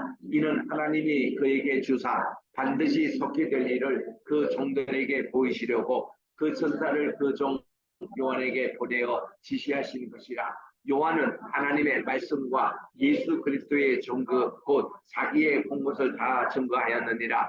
이 연의 말씀을 읽는 자와 듣는 자들과 그 가운데 기록한 것을 지키는 자들이 복이 있나니 내가 바꿈이라 하고, 이게 시작한 첫 멘트가 이겁니다. 자, 보세요. 사도 요한은 예수님을 직접 보고 앉았던 분입니다. 이분은요, 보세요. 이 연의 말씀을 읽는 자, 듣는 자, 그 기록한 것을 가르쳐 지키는 이 자들이 복이 있다고. 요한은 직접 체험을 다 했어요. 예수님. 그리고 지금 여기서 1장에서 이제 예수님이 나타납니다. 1년 만에, 60년 만에. 예수님이 AD 30년에 부활승천하시고 나서 처음 예수님이 밤모습에서 지금 큰 고생하고 있는 그 요한이 1년 반 동안 하면서 기도, 여기 구독살 되도록 기도했던 요한에게 주님이 60년 만에 그 주님 나타나신 모습을 여기 자세히 기록합니다. 1장에. 그렇게 해서 요한은요, 2절에 보니까 하나님의 말씀과 예수 그리스도의 증거, 자기가 본 것을 다 증거하였다. 그래서 요한이요, 마지막 선책이 요한복음입니다. 그가 요한계시록을 지금 밤모습에서 받아 적은 거고요. 그가 이제 돌아와죠. 이 기적입니다. 도미티온 황제 때 그가 돌아오지 못하는 밤모습, 거기 가서 사라 도르산 찍는 장면도. 근데 하나님 특별한 은혜로 도미티온 황제가 살해를 당하고 그 다음 황제 때에 석방이 된 거예요. 그래서 그걸 살아있는 몸으로 그가 93세 때에 다시 에베소로 오게 됩니다. 난리가 난 거죠. 야, 이거 그가 순교하러 갔다가 살아서 돌아온 거예요. 그래가지고는 와서 그는 힘도 없고 다리 힘도 없고 걷지도 못하고 평상에 이렇게 하면서도 너희는 서로 사랑하거라, 서로 사랑하라. 왜냐하면 내가 밤모섬에서 내가 예수님께 야단 맞고 와서 이제 2장 처음 시작할 때 보면 에베소 교회의 사자에게 말하기를, 그러면서 에베소의 사자라는 것은 담임 목사님 얘기해요. 에베소 교회의 사자는 사도 요한 자신을 얘기합니다. 그 사자에게 말하기를, 네가 말이야, 에베소 교회가 4가지 잘한 것 있어. 너희들 환난 때에 잘 인내를 했고 이단도 잘 대처를 했고 4가지 주님께서 칭찬하면서 한 가지 정말 그렇게 있다는 거야. 그게 뭔가니? 첫사랑을 버렸다는 거야. 너 말이야, 에베소 교회 너 자신, 지금 사도 요한 자신이 첫사랑이 회복하지 않으면 내가 이 촛대를 하루도 옮기겠다.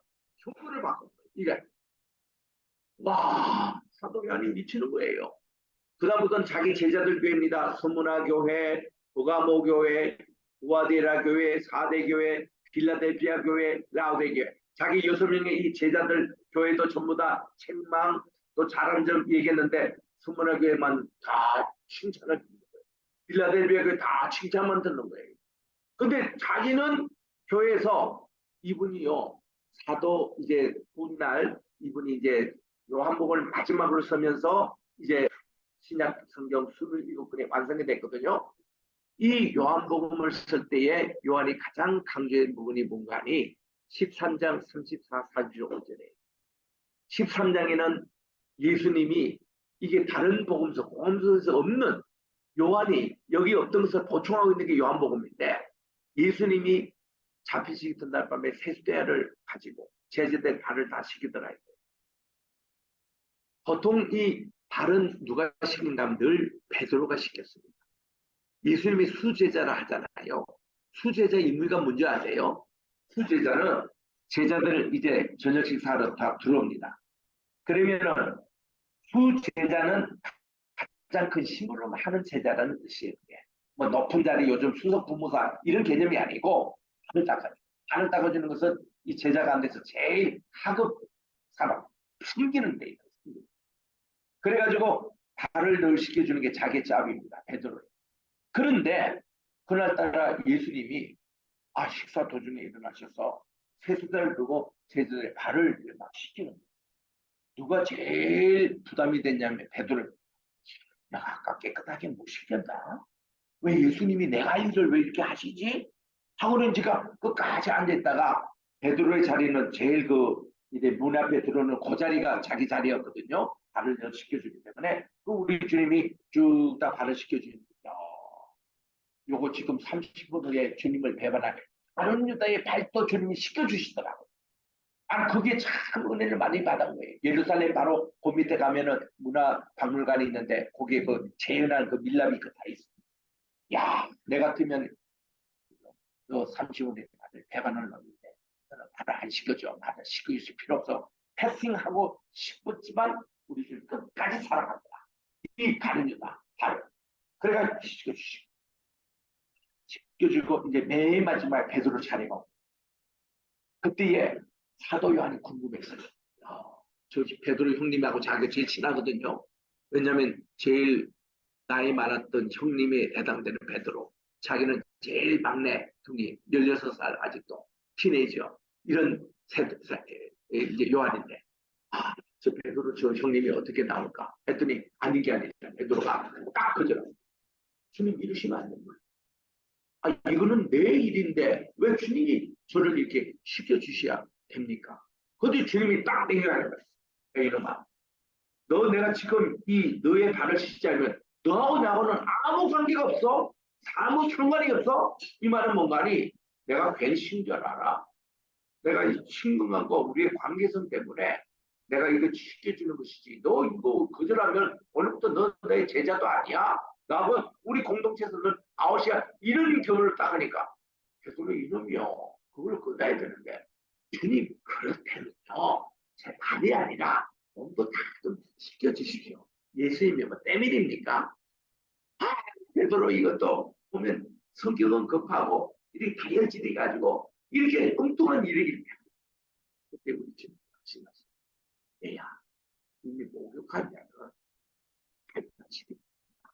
너는 이미 예수 믿고 발에서 이미 중생이 돼서 그럼 이 발 씻겨주는 것은 그날 짓는 죄 그거 우리 주님이 해결해 주시는 거기 때문에 그렇다 하고는 우리 주님이 발을 다 씻어주십니다. 이거를 제일 눈여겨보고 제일 호기심 같은 것이 바로 이 건너편에 앉아있는 사도 요한이었어요. 그래서 그가 너무 알기 때문에 이거를 복음서에 꼭 쓴 겁니다. 다른 복음서에는 없어요. 이 세수대가 해가지고. 그리고서는 우리 주님이 자리에 다시 앉으시면서 얘들아 너희들이 다 나를 선생이라 그러지 랍비라 그러지 또 나를 주님이라 그러지 그런데 이 주인된 이 높은 직책에 있던 너희들이 선생을 했던 이 사람이 너희들의 제자들의 발을 씻어준다 이거야. 얘들아 너희들도 서로 발을 씻어주거라. 너희들이 서로 말을 시켜주라 이거야. 너희들은 누가 서로 뭐 높은 자리에 앉는다 이런 욕심만 부리지 말고 진짜 너희들이 다스리고 싶으면은 남에게 남을 섬기는 자가 주님이 높은 자리에 앉히고 남을 다스리려고 하는 자는 낮아져야 되고 이런 원리를 주님이 가르쳐 주시면서 너희들이 서로 발을 씻자. 우리 따라합시다. 서로 발을 씻기자. 이 뜻이 무관이 서로 발을 씻기자는 서로 정의되라는 거예요. 서로 섬기라는 거예요. 서로 기도해 주라는 거예요. 서로 사랑해 주라는 거예요. 서로 먼저 이해하라는 거예요. 서로 이렇게 도우라는 거예요. 우리 주님의 그 한마디에 그것이 포함되어 있다.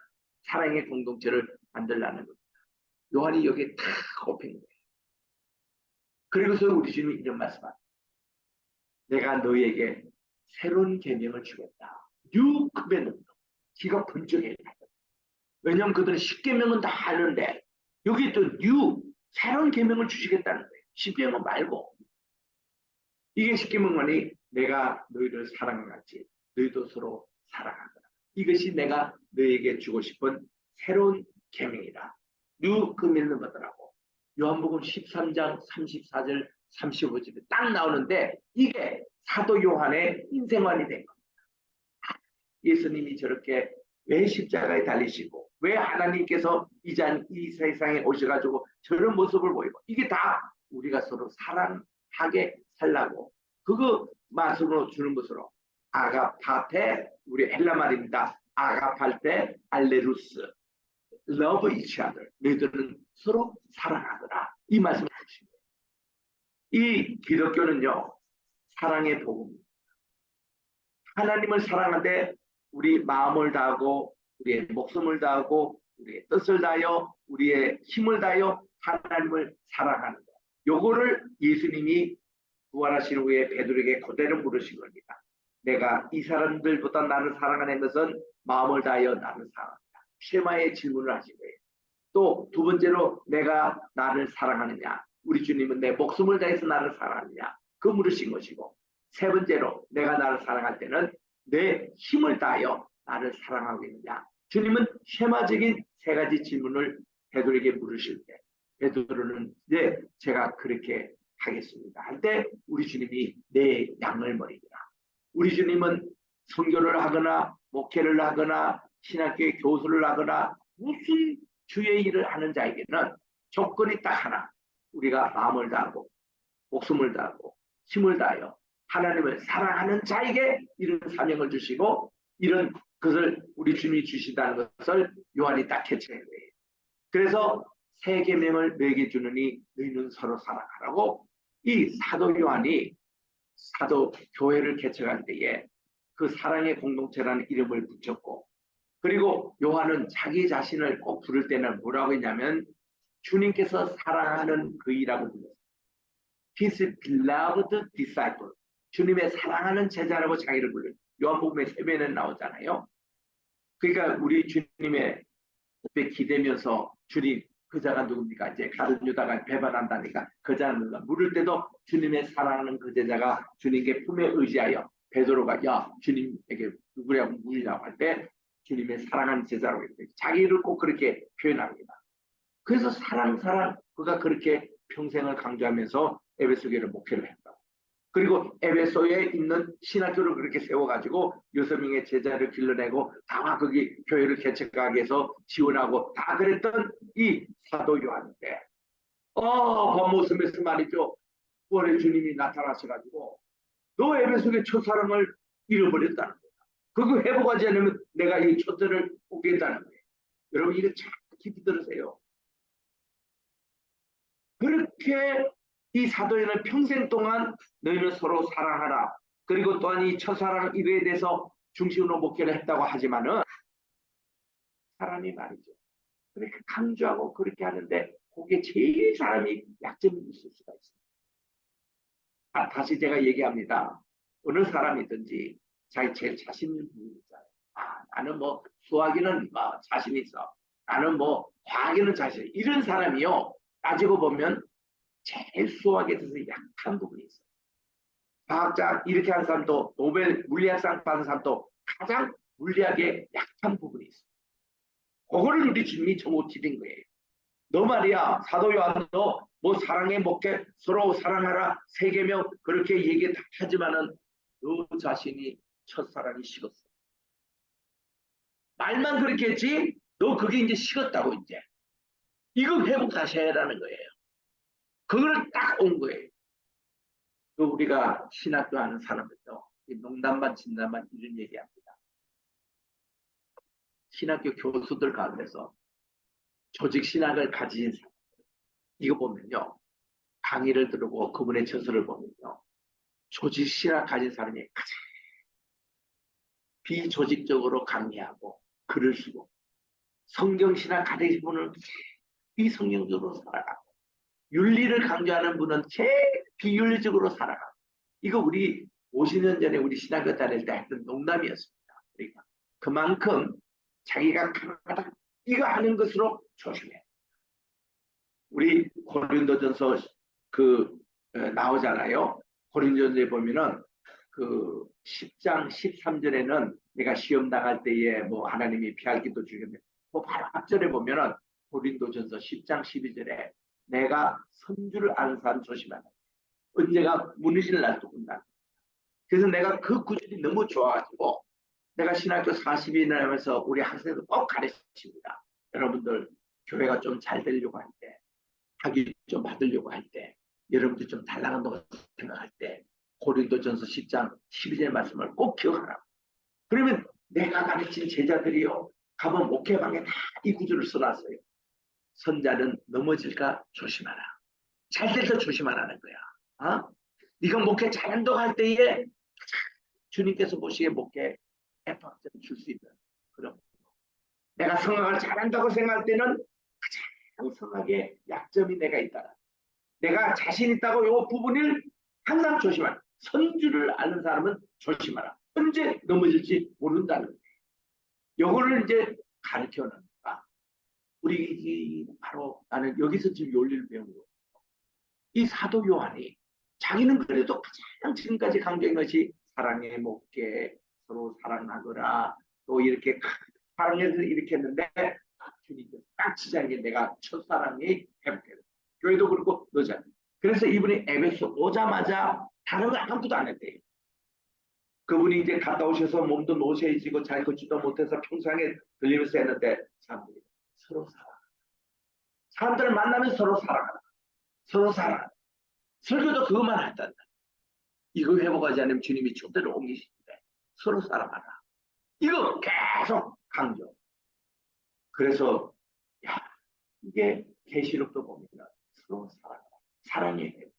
이거를 강조하고 있고 또 이런 목회를 에베소서 하면서 이분이 돌아오셔서 5년 내지 6년 만에 하시고 자연사십니다. 이분은 순도 안 당했습니다. 근데 우리 주님이 그에게 얘기하기를 우리 지난 시간에도 제가 말씀드린 대로 저는 왜 순교를 안 하냐. 내 동료는 다 순교한데 네가 살아있는 그 자체가 순교다. 그래서 사도 요한은 딱 깨달았어. 이놈의 로마 황제가 말이죠. 그에게 사약을 먹여도 이 해독을 하나님이 시켜버리시고 화형을 취해도 둘이 그의 머리카락 하나 타지 않도록 사드랑 메삭 아벳노고처럼 그렇게 주님이 살려주시고 또 그가 돌에 맞아가지고 피가 나서 죽어야 되는데 거기서 피를 다 지혈 멈춰가지고 죽지 않게 했는데 마지막 로마 황제가 너무 약이 올라가지고 아무도 돌아올 수 없는 그 반모성까지 보냈는데도 그가 가니까 말이죠. 여기에 1500명 제수들이 같이 있었는데 이 제수도 정말 흉악한 겁니다. 전부 다 사형수들이고 이런 놈들만 나와 있는데 이 1500명이 100%다 예수를 믿는 거죠. 그러니까 이 밤모섬의 주변에 있던 괴물이 너무나 화가 나가지고 한 번은 사도연을 죽이려고 물에 맞아가지고 저 세례를 지금 받고 있는 이사를 덮기를 할 때에 하나님의 검이 쫙 나타나서 괴물이 그들이 죽는 것을 1500명에서 다 봤다. 그러니까 그 자리에 있었던 로마의 군병, 간수장이들 그리고 이분들이요 다 하나님 믿어버렸어요. 그러니까 이 그리스 정부의 아테네 여기서는 밤모섬에 돌이 많았고 밤모섬에서 그때 그리스 신들 뭐 제우스 신이나 헤라 신이나 무슨 주피터신이나 이런 신들을 이렇게 다 조각을 해가지고 그걸 가지고 팔아먹고 큰 수입을 올렸던 이 반모섬 있는 사람들이 우상을 만들 생각을 해요. 아, 예수를 믿어버리는. 그러니까 막강하게 이 손해보잖아요. 이래 더 두다가는 사도 요한 여기 더 두다가는 자기들 망하겠다 싶어가지고 아이고 어르신네 빨리 에베소로 돌아가라. 그래가지고 이분이 살아서 돌아올 최초의 인물이 됐다. 반모섬에는 그거는 다시 돌아올 수 없는 강이 그 섬인데 그래서 부르부르하고 같이 돌아와가지고는 에베소관이 대환영이잖아요. 여러분이나 순교에 그거를 다 피해서 살아있는 그 자체가 순교로서 그분이 이렇게 해서 이분에게 하나님의 마지막 비밀을 보여주신 것이 이게 계시로 오늘까지 우리에게 남았고 그분의 마지막 결론의 책이 요한복음이라 이 말이에요. 그래서 여러분들이 요한복음을 읽을 때에 성경 제일 마지막 결론의 말씀이 요한복음에 있어요. 거기 비밀이 다 담겨 있어요. 그리고 요한의 계시록이에요. 우리 학교에서 박호용 교수님이 계시는데 이분이 구약학자인데도 요한복음을 쓰고 요한계시록을 이름 한 건 책 두 국에 썼어요. 이걸 가지고 지난 우리 1년 동안 우리 학교에서 강의하신 분이거든요. 그 박호용 교수님 책을 한번 보십시오. 참 도움이 될 겁니다. 자, 우리 한 10분 쉬고 계속하겠습니다.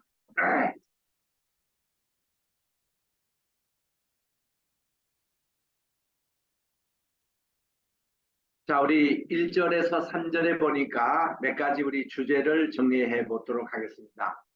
먼저 예수 그리스도의 계시라 이렇게 나옵니다. 요한계시록은 원래 예수님의 계시였다라고 1절에서 정리하고 있습니다. 그 계시가 어떤 절차를 거쳐서 내려오는가 하면은 하나님이 계시의 원천이에요. 예수 그리스도를 통해서 주십니다. 천사가 대언자로서 요한이 이 말씀을 증거를 하고 교회와 성도에게 전하는 방법으로 이렇게 내려졌습니다. 여기도 천사가 등장하죠. 메시아닉 주들도 천사에 대해서 관심이 많습니다. 또 바리새인들도 천사를 다 믿었습니다. 천사가 예언적인 계시의 메신저로 사용됩니다. 모세 오경, 다니엘서, 스가랴, 요한, 요한복음 여기 보면 다 이게 천사의 존재가 나와요. 그리고 이들이 계시를 받고 전달하고 집행했던 것이 천사들입니다. 세 번째, 저자가 요한이라는 것입니다. 말씀과 자기의 본 것을 다 증거하는 요한복음, 요한 1, 2서 그리고 요한계시록의 저자인 사도 요한, 갈릴리 어부 출신입니다. 세례 요한의 제자 대제사장과 연결이 되어 있습니다. 그래서 이 베드로, 안드레 그리고 이제 그 뭡니까 빌립 이 세 사람은 베세다가 고향이거든요. 그리고 이 요한은 아버지가 세베대입니다. 세베대도 어불이었거든요. 어부의 아들로서 자기 형이 야고보였습니다. 그 다음 이 세 사람 베드로와 또 야고보와 요한은 언제든지 예수님의 핵심 3인방이었어요. 예수님 변호산상에도 같이 갔고 야이로의 딸을 일으킬 때도 세 사람은 동행했고 감람산 설교에서도 중심적으로 게세마네 동산에서 기도하실 때도 돌을 던질 만한 곳에 이 세 제자가 있었고 또 우리 주님이 정말 그 십자가상에서 마리아를 잘 돌봐주도록 부탁한 분도 사도 요한입니다. 그리고 에베소에서 은퇴를 할 때까지 이 마리아를 잘 효도하다가 거기서 돌아가셨거든요. 누구지의 책이냐? 예수 그리스도의 계시라 하면서 그 하나님이 그에게 반드시 속히 될 일을 그 종들에게 보이시려고 천사를 그 종 요한에게 보내어 지시한 것이라고 했습니다. 그래서 이 요한은 하나님의 말씀과 예수 그리스도의 증거 곧 자기의 본 것을 다 증거합니다. 보이시려고 보내어 지시한 것입니다. 여기서 이제 우리 사인이라는 영어가 있는데 이게 이제 헬라어가 세메네스라고 합니다. 세메온 이러면은 헬라말로 사인 표적이라는 뜻이에요. 독자는 누구냐면은 메시아닉 주대인의 해석에 하면은 이 예언의 말씀을 읽는 자, 듣는 자, 기록한 것을 지키는 자라고 되어 있는데 계시록은 공하지 않고 보여줘야 될 책입니다. 이거는 딱 인봉된 책이 아니에요. 이거는 우리에게 오픈된 공개된 책, 비밀의 책이 아니에요. 우리의 책이 뭔가를 읽어야 됩니다. 들어야 됩니다. 반드시 공부해야 돼요. 조건부 충족으로 요한계시록은 성경에서 우리가 얘기하는 spiritual blessing, 공부하는 조건부로 축복이 주어지는 유일한 책입니다. 이 책을 공부해야 복을 받습니다. 지키는 자 깨어서 주님을 기다려야 됩니다. 감남산 종말론에서도 깨어서 기다리라고 말씀해 주셨어요. 인사에 이렇게 나옵니다. 우리 같이 읽지요. 시작. 여호와는 아시아에 있는 7 교회에 편지하노니 이제도 계시고 전에도 계시고 장차 오실 이와 그 보좌 앞에 7 영과 또 충성된 증인으로 죽은 자들 가운데서 먼저 나시고 땅의 임금들의 머리가 되신 예수 그리스도로 말미암아 은혜와 평강이 너희에게 있기를 원하노라. 우리를 사랑하사 그의 피로 우리 죄에서 우리를 해방하시고 했는데 이게 은혜와 평강의 인사입니다. 은혜는 뭔가 하면요, 신약적인 인사예요. 평강은 뭐냐면 구약적인 인사입니다. 유대인들은 샬롬, 평화적인 인사입니다. 유대인들은 카리스, 은혜입니다. 은혜, 은총할 때는 신약적인 인사입니다. 이것이 같이 신구약 인사로서 여기를 하고 있습니다. 자, 여기서 이제 7 교회가 등장하는데 7 교회 앞에서 정관사 더가 붙어 있어요. 이것은 뭔가니 그 지역의 교회뿐만 아니라 정관사 더 있어가지고 세계를 7개 유형으로 나눌 수 있습니다. 또 기독교 2000년사를 7교회 유형으로 나눌 수 있는 그런 대표적인 교회의 모습인 것이에요. 이 7은 완전수를 의미합니다. 3-4. 3은 하늘의 숫자고 4는 땅의 숫자예요. 우리가 온누리 할 때, 온누리 교회 날 때 온누리는요, 저 4의 숫자입니다. 4의. 우리가 하늘의 숫자는 3이에요. 그리고 요거를 곱하면 10입니다. 12 곱하기 12하면 144에서 14만 4천 성도가 나옵니다. 요한이 7 교회에 편지를 보냈지만 사실상 7 편지는 전 교회에 주어졌기 때문에 전 교회가 읽고 듣고 지켜야 합니다. 요한이 에베소에서 세운 신학교에서 훈련받은 제자들이 목회했던 7 교회가 하나의 그 대표적인 상징적인 교회입니다. 여기에 대해서 우리 자세히 공부할 거예요. 자, 여기서 우리 구속의 3대 시제가 나와요. 과거, 현재, 미래가 나오는데 전에도 계시고 이제도 계시고 장차 오실 분에서 하나님을 그렇게 소개합니다. 예수 그리스도도 충성된 증인, 죽은 자들 가운데서 먼저 나심, 땅의 임금, 들의 머리로 이렇게 나옵니다. 또 그로 말미암을 때는 우리를 사랑하사 또 피로 죄에서 해방, 나라와 제사자 이렇게 해서 현재, 과거, 미래 이렇게 구분할 수 있습니다. 기록할 때도 내가 본 것 과거입니다. 이제 있는 일, 지금 일어나고 있는 일 기록해야 됩니다. 장차 될 일을 기록하라고 4장부터 22절에 장차 될 일입니다. 그래서 내가 지금 보고 있는 이것이 2장, 3장 7교회에 보낸 편지고요. 그리고 지금 밤모습에 나타난 예수님을 지금 만나요. 그래서 이거를 영어로 이렇게 정리된 겁니다. 아까 그 한국말로 정리된 그대로입니다. Tenses of Redemption. 구원의 세 과제 시제라면 과거, 현재, 미래인데 과거는 죄의 값, 현재는 죄의 능력으로 우리가 늘 영향을 받아요. 우리 성화생활해야 합니다. 미래는 죄의 존재에 대해서 완전히 우리는 해방돼 가지고 영화의 단계까지 나가는 것입니다. 그래서 justification, sanctification, glorification 혹은 perfection 이게 구원의 3대 시제로 되어 있습니다. 그래서 지금 설명했던 그 내용을 영어로, 이거는 영어 강의 때 제가 쓰는 용어예요. creation과 redemption에 대해서. 성경의 분량에서는 창조 대 구속인데 창조는 창세기 2장, 시편, 욥기, 이사의 주제입니다. 구속은 창세기, 나머지 것, 출애굽, 레위기, 여호수아, 룻기, 선지서, 복음서, 서신, 계시록에서 성경 전체는 창조와 구속으로 되어 있다는 거. 희생값으로 본 창조와 구속에 보면은 창조는 생기를 그 코에 불어넣으시니 이게 니시마트 클라트 이게 헬라말로 히브리어로, 그리고 구속은 하나님께서 아들을 희생시켜 주셔서 계속 제물로 삼으셨다는 거. 그리고 보좌 앞에 7 영예, 우리가 7의 개념을 계속 보는데 4절 시에 보면은 seven spirit이 나와요. 영어로 읽으면 그대로 좋습니다. 여호와의 영, 지혜의 영, 또 명철의 영, 또 명철의 영, 또 마이티 능력의 영, 지식의 영, 이렇게 해서 요게 이사야 11장 2절부터 4절에 나오는 7명의 비밀이 그대로 계시록과 연관이 되어 있습니다. 이사야에게 나오는 그대로예요. 여호와의 신, 지혜의 신, 총명의 신, 노력의 신, 재능의 신, 지식의 신, 여호와를 경외하는 신. 요거와 아까 그 순서 그대로 이렇게 짝을 이루게 나옵니다. 예수 그리스도에 대한 소개가 1장 5절에 나옵니다. 충신된 증인으로 죽은 자들 가운데서 먼저 나시고 땅의 인물들의 보리가 되신 예수 그리스도로 말미암아 은혜와 평강이 내게 있기를 원한다. 우리를 사랑하사 그의 피로 우리 죄에서 우리를 해방하시고, 그리고 예수님에 대하여 이 타이틀이 요한계시록 전체를 통하여 인용이 됩니다.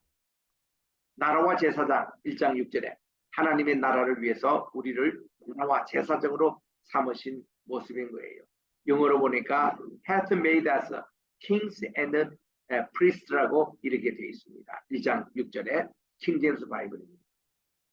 또 나라와 제사장의 직분을 우리에게 주셨는데 이스라엘에서는 이 직분이 분리되지만 성경에서는 두 가지 직분이 분리되지 않는 사람이 셋이 나오는데, 그러니까 제사장과 임금이라는 것 타이틀을 함께 가진 분이 멜기세덱, 예수 그리스도, 주 안에 믿는 우리 성도들이 앞으로 천년왕국과 새하늘과 새 땅에 중요될 때 우리도 이런 위치에 간다는 희망을 보여주고 있는 거예요. 그 여기 계신 분들이 다 이제 앞으로 왕이고 이게 제사장들입니다. 정말 이런 모습들. 여기 주제가 이제 재림의 메시아를 말합니다. 1장 7절. 다 같이 읽으십니다. 시작. 볼지어다 구름을 타고 오시리라. 각인의 눈이 그를 보겠고 그를 그를 찌르 불타요. 땅에 그를 인하여 애곡하리니 그러하리라. 아멘. Behold, he cometh with clouds, and every eye shall see him, and they also which 이제 찌르다 할 때는 pierced입니다. And all kindreds of earth shall wail because of him. Even so, amen 하고 나옵니다. 재림된 관련된 사건은 재림에 관련된 사건이 여러 가지 있어요. 재림과 동일된 사건이 있습니다. 계시록에 다 나와요. 이것이 나옵니다. 영원한 미시아의 사상으로 1장 8절인데 이것도 같이 한번 읽읍시다. 시작. 주 하나님이 가라사대 배가요. 있었고 그리고 장차 올자요 전능한 자라 하시더라 했는데 예. 여기서 중요한 사실은요. 우리 한국말 성경에는 주 하나님이 이렇게 영어 성경 보세요. I am Alpha and Omega, the beginning and the ending. 센터 로드라고 주께서 가라 이렇게 나와요. 그런데 여기는 하나님을 잘못 분명합니다. 주님께서 가라사대 이렇게 나와요. 왜냐하면 우리 성부 하나님이 있죠. 성부 하나님에 대해서는 알파 오메가 적용할 수가 없습니다. 그분은 무궁부터 무궁까지 해서 알파 오메가는 따로 이렇게 규정할 필요가 없는데 예수님에게는 알파 오메가 적용이 돼요. 왜냐하면 그분은 오셨고 성육신 그게 알파예요. 그리고 그분이 다시 오실 겁니다. 오메가입니다. 그 예수님에게는 그게 적용된 주님이라는 것이 예수님에게만 해당되는데 여기서는 로드라고 되어 있는데 하나님이라고 쓸데없는 말이 들어갑니다. 이게 하나하나 제가 굉장히 심각합니다. 이분이 지금 현재도 계시는데 이분이 과거에도 계시고 장차 올 자다 해서 하나님은요 과거, 현재, 미래를 초월하시는 무궁하신 분이에요. 그분이 이런 말씀입니다. 자신을 알파 오메가로 설명하신 것은 예수님이에요. 세계의 역사를 전체적으로 주관하시는 하나님. 계시록의 모든 사건을 주관하시는 분이 바로 하나님이십니다. 요한이 이 인자를 만납니다. 주님이 60년 만에 나타났어요. 요한계시록의 첫 번 부분이 요한이를 예수님이 만났는데 이거를 지금 미국 교회에 지금 전하고 있습니다. 영광스러운 인자의 모습을 보는 거예요. 9절 10절에서 요한의 소개, 12절 16절에 요한이 본 계시, 17부터 20절 다 1장입니다. 요한이 본 것의 해석입니다. 자, 주님이 이제 나타나시는 모습을 보세요. 나 요한은 너희의 형제요. 이 7교회 지금 양은 예수님의 환란과 나라와 참음에 동참하는 자인데 하나님의 말씀과 예수님의 증거를 인하여 담보라는 섬에 있었는데 주일날입니다. 내가 성령에 잉태하였네. 이 당시는요 유대인들이 안식일도 지키는 때였습니다. 꼭 주일만 지키는 게 아니에요. 토요일도 안식 지키고 기독교인들은 주일날도 지키는 때입니다. 근데 우리 주님이 중요한 시간은 주일날 꼭 하신 거예요. 자, 성경에서 주일날 했던 거 몇 가지만 제가 정합니다. 태초에 빛이 있으라 하심에 빛이 있었다 하는 그날이 주일날입니다. 빛이 있었다는 그날이 주일이니까. 그리고 7일 토요일 안식일 다음에 날이 다시 또 빛을 창조했던 주일날 돌아오잖아요. 그 주일날 주님은 빛을 창조를 시작하신 날. 또 모세가 하나님의 율법을 받으러 올라갈 때 주의 날에 임했습니다. 주일날부터 하나님의 계시가 모세에게 임하여 십계명을 받았습니다. 또 이 주일날에 우리 주님께서 호산나 찬양을 받으며 입성 예루살렘의 성에 입성하십니다. 이 주일날에 우리 주님이 부활하셨어요. 그리고 이 주일날 우리 주님께서 밤모섬에 있는 우리 요한에게 계시를 알려주셔서 마지막 종말의 기자님 주십니다. 그만큼 이 성경의 5대 중요한 사건에 다 주일날이었어요. 그 이날에 성령이 감동하여 내 뒤에서 나팔 소리 같은 음성이 들려옵니다. 너 보는 것을 책에 써서 따라합시다. 에베소, 서머나, 보가모, 도아디랴, 사대, 빌라델피아, 라오디게아. 이곳 교회는요 순수도 외우시고 위치도 대충 외우세요. 위치 이제 나옵니다. 여기가 터키잖아요. 저기 지금 동그라미 그린 저기가 밤모섬이에요. 여기서 에베소에서 배를 타고 가는데 얼마나 여기까지 파도도 많이 치고 항상 멀리 납니다. 멀미도 엄청나게 납니다. 이런 바다를 타고 밤모섬에 가니까요. 여기서 죄수들이 뭐 숨을 헤엄을 쳐가지고 여기 위치까지 도저히 못 가. 돌아올 수 없는 셈이에요. 근데 여기가 지금 가보면은 이게 터키가 아니고 그리스입니다. 그리스. 그 여기는 지금 여기 가면 국경을 통과해야 돼요. 그리스 입국을 해야 돼요. 비자를 그렇게 받아야 돼요. 그래서 여기서 아테네까지 이게 이제 배가 가는데 여기는 큰 배가. 여기는 통통배 정도 수준에 통통배 정도는 아닌데 그것도 좀 큰 배인데 아주 그 물결이 여기는 셉니다. 근데 여기는 큰 배가 다니기 때문에 전혀 멀지 않아요. 이게 밤모섬이거든요. 이 밤모섬에 7교회가 여기가 에베소가 지금 또 있고 이스라엘이라는 게 이게 서문화 교회에 있는 곳이에요. 서문화. 이 서문화 이 땅이 뭔가 하면은 지금 또 현대 자동차가 저기에 부품 공장이 있습니다. 이 터키에서 3대 도시가 합니다. 이스탄불, 앙카라 다음에 이스미르예요. 그래가지고 그 위에 가면 보가모 나오고 하는데 여기 지금 밤모섬이거든요. 요게 밤모. 파트모스라고 합니다. PATMOS. 밤모섬에 유배됐던 포로 생활. 도미티안 황제입니다. 우리 따라할까요? 도미티안. 좀 못된 황제입니다. 이 세대 사도 요한을 순교당하려고 그에게 사역도 내리고 화염도 처해보고 돌로 던져서 죽게도 하고 밤모섬에 보냈던 친구가 도미티안 황제예요. 예루살렘을 파괴할 때에 디도 그의 동생입니다. 디도 이게 저 친구도 황제였거든요. 예루살렘 파괴했던 디도 장군이 분달하고 그 동생이 도미티안이에요. 끓는 가마에 고문을 당합니다. 밤모섬 강상에서 강제 노동을 시켰습니다. 그리고 도미니칸이 죽은 후에 비로소 이분이 사도행전이 다시 이제 에베소에 귀환하는데 이런 기록을 이레니우스, 클레멘트, 유세비우스 기록에 다 나와요.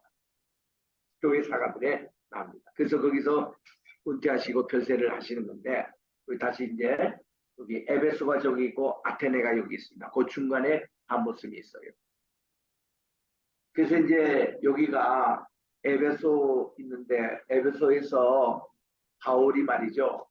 여기 지금 극장이 있잖아요. 야간 극장. 여기서 찢겨 죽을 뻔했습니다. 바울이. 왜냐? 이 에베소에 있는 사람들이 뭐를 팔아먹은가 하면은 아데미 여신을 팔아먹고 여신을 이렇게 은장색으로 해가지고 만드는데 근데 이 아데미 여신상이 어떻게 생겼냐면요. 여러분 여성이 이렇게 있습니다. 여신이 있어요. 가슴이 두 개.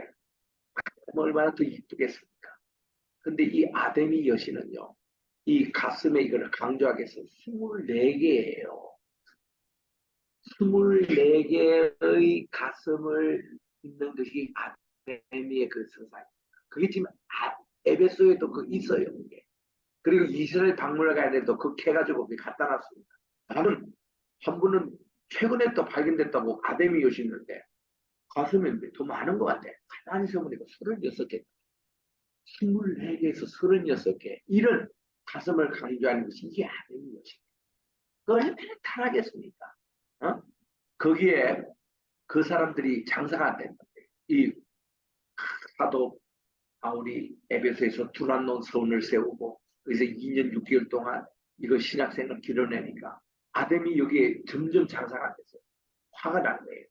그래가지고 5월 축제 때에 바울을 여기서 죽이려고 해요. 죽이려고 하는데 바울에 대해서 어떤 사람은 좋습니다. 조금이라도 두란노 서원에서 참석하고 말씀을 듣는 사람 좋습니다. 바울에 대해서 찬성하는 거예요. 근데 이게 아데미 은사의 사람이 훨씬 더 많았어. 죽입시다. 이래가지고 가만두다가는 이게 찍히게 생깁니다. 그래서 이게 두란노라는 서기장이에요.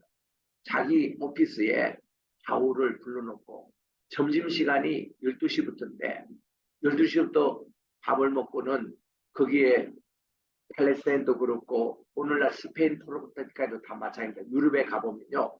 점심시간이 길어요. 남미도 가면 길거든요. 왜냐하면 점심을 먹고 오침을 자게 해요. 그 낮잠 자고 나면은 오후 한 2시 반쯤. 그 일은 다시 3시에 시작합니다. 그러니까 12시부터 3시 사이는요. 관공서들이 다 비어 있어요.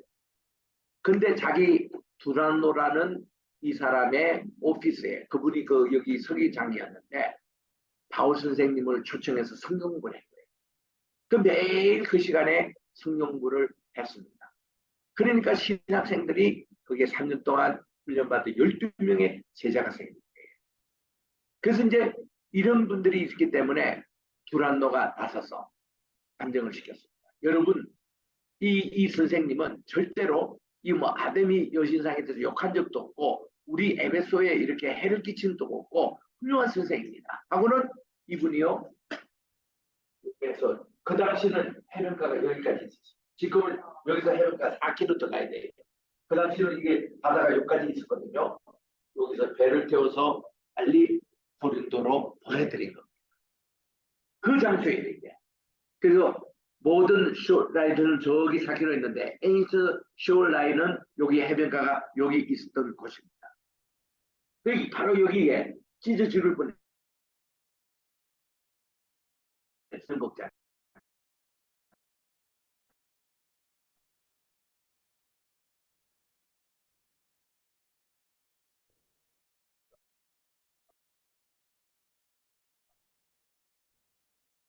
시대입니다. 그래서 바울이 사람들이 팔았던 장사가 잘 됐는데 바울이 에베소에 복음을 전하고부터 이 장사가 점점점 강해갔어요. 원래 이게 아데미 정각이거든요.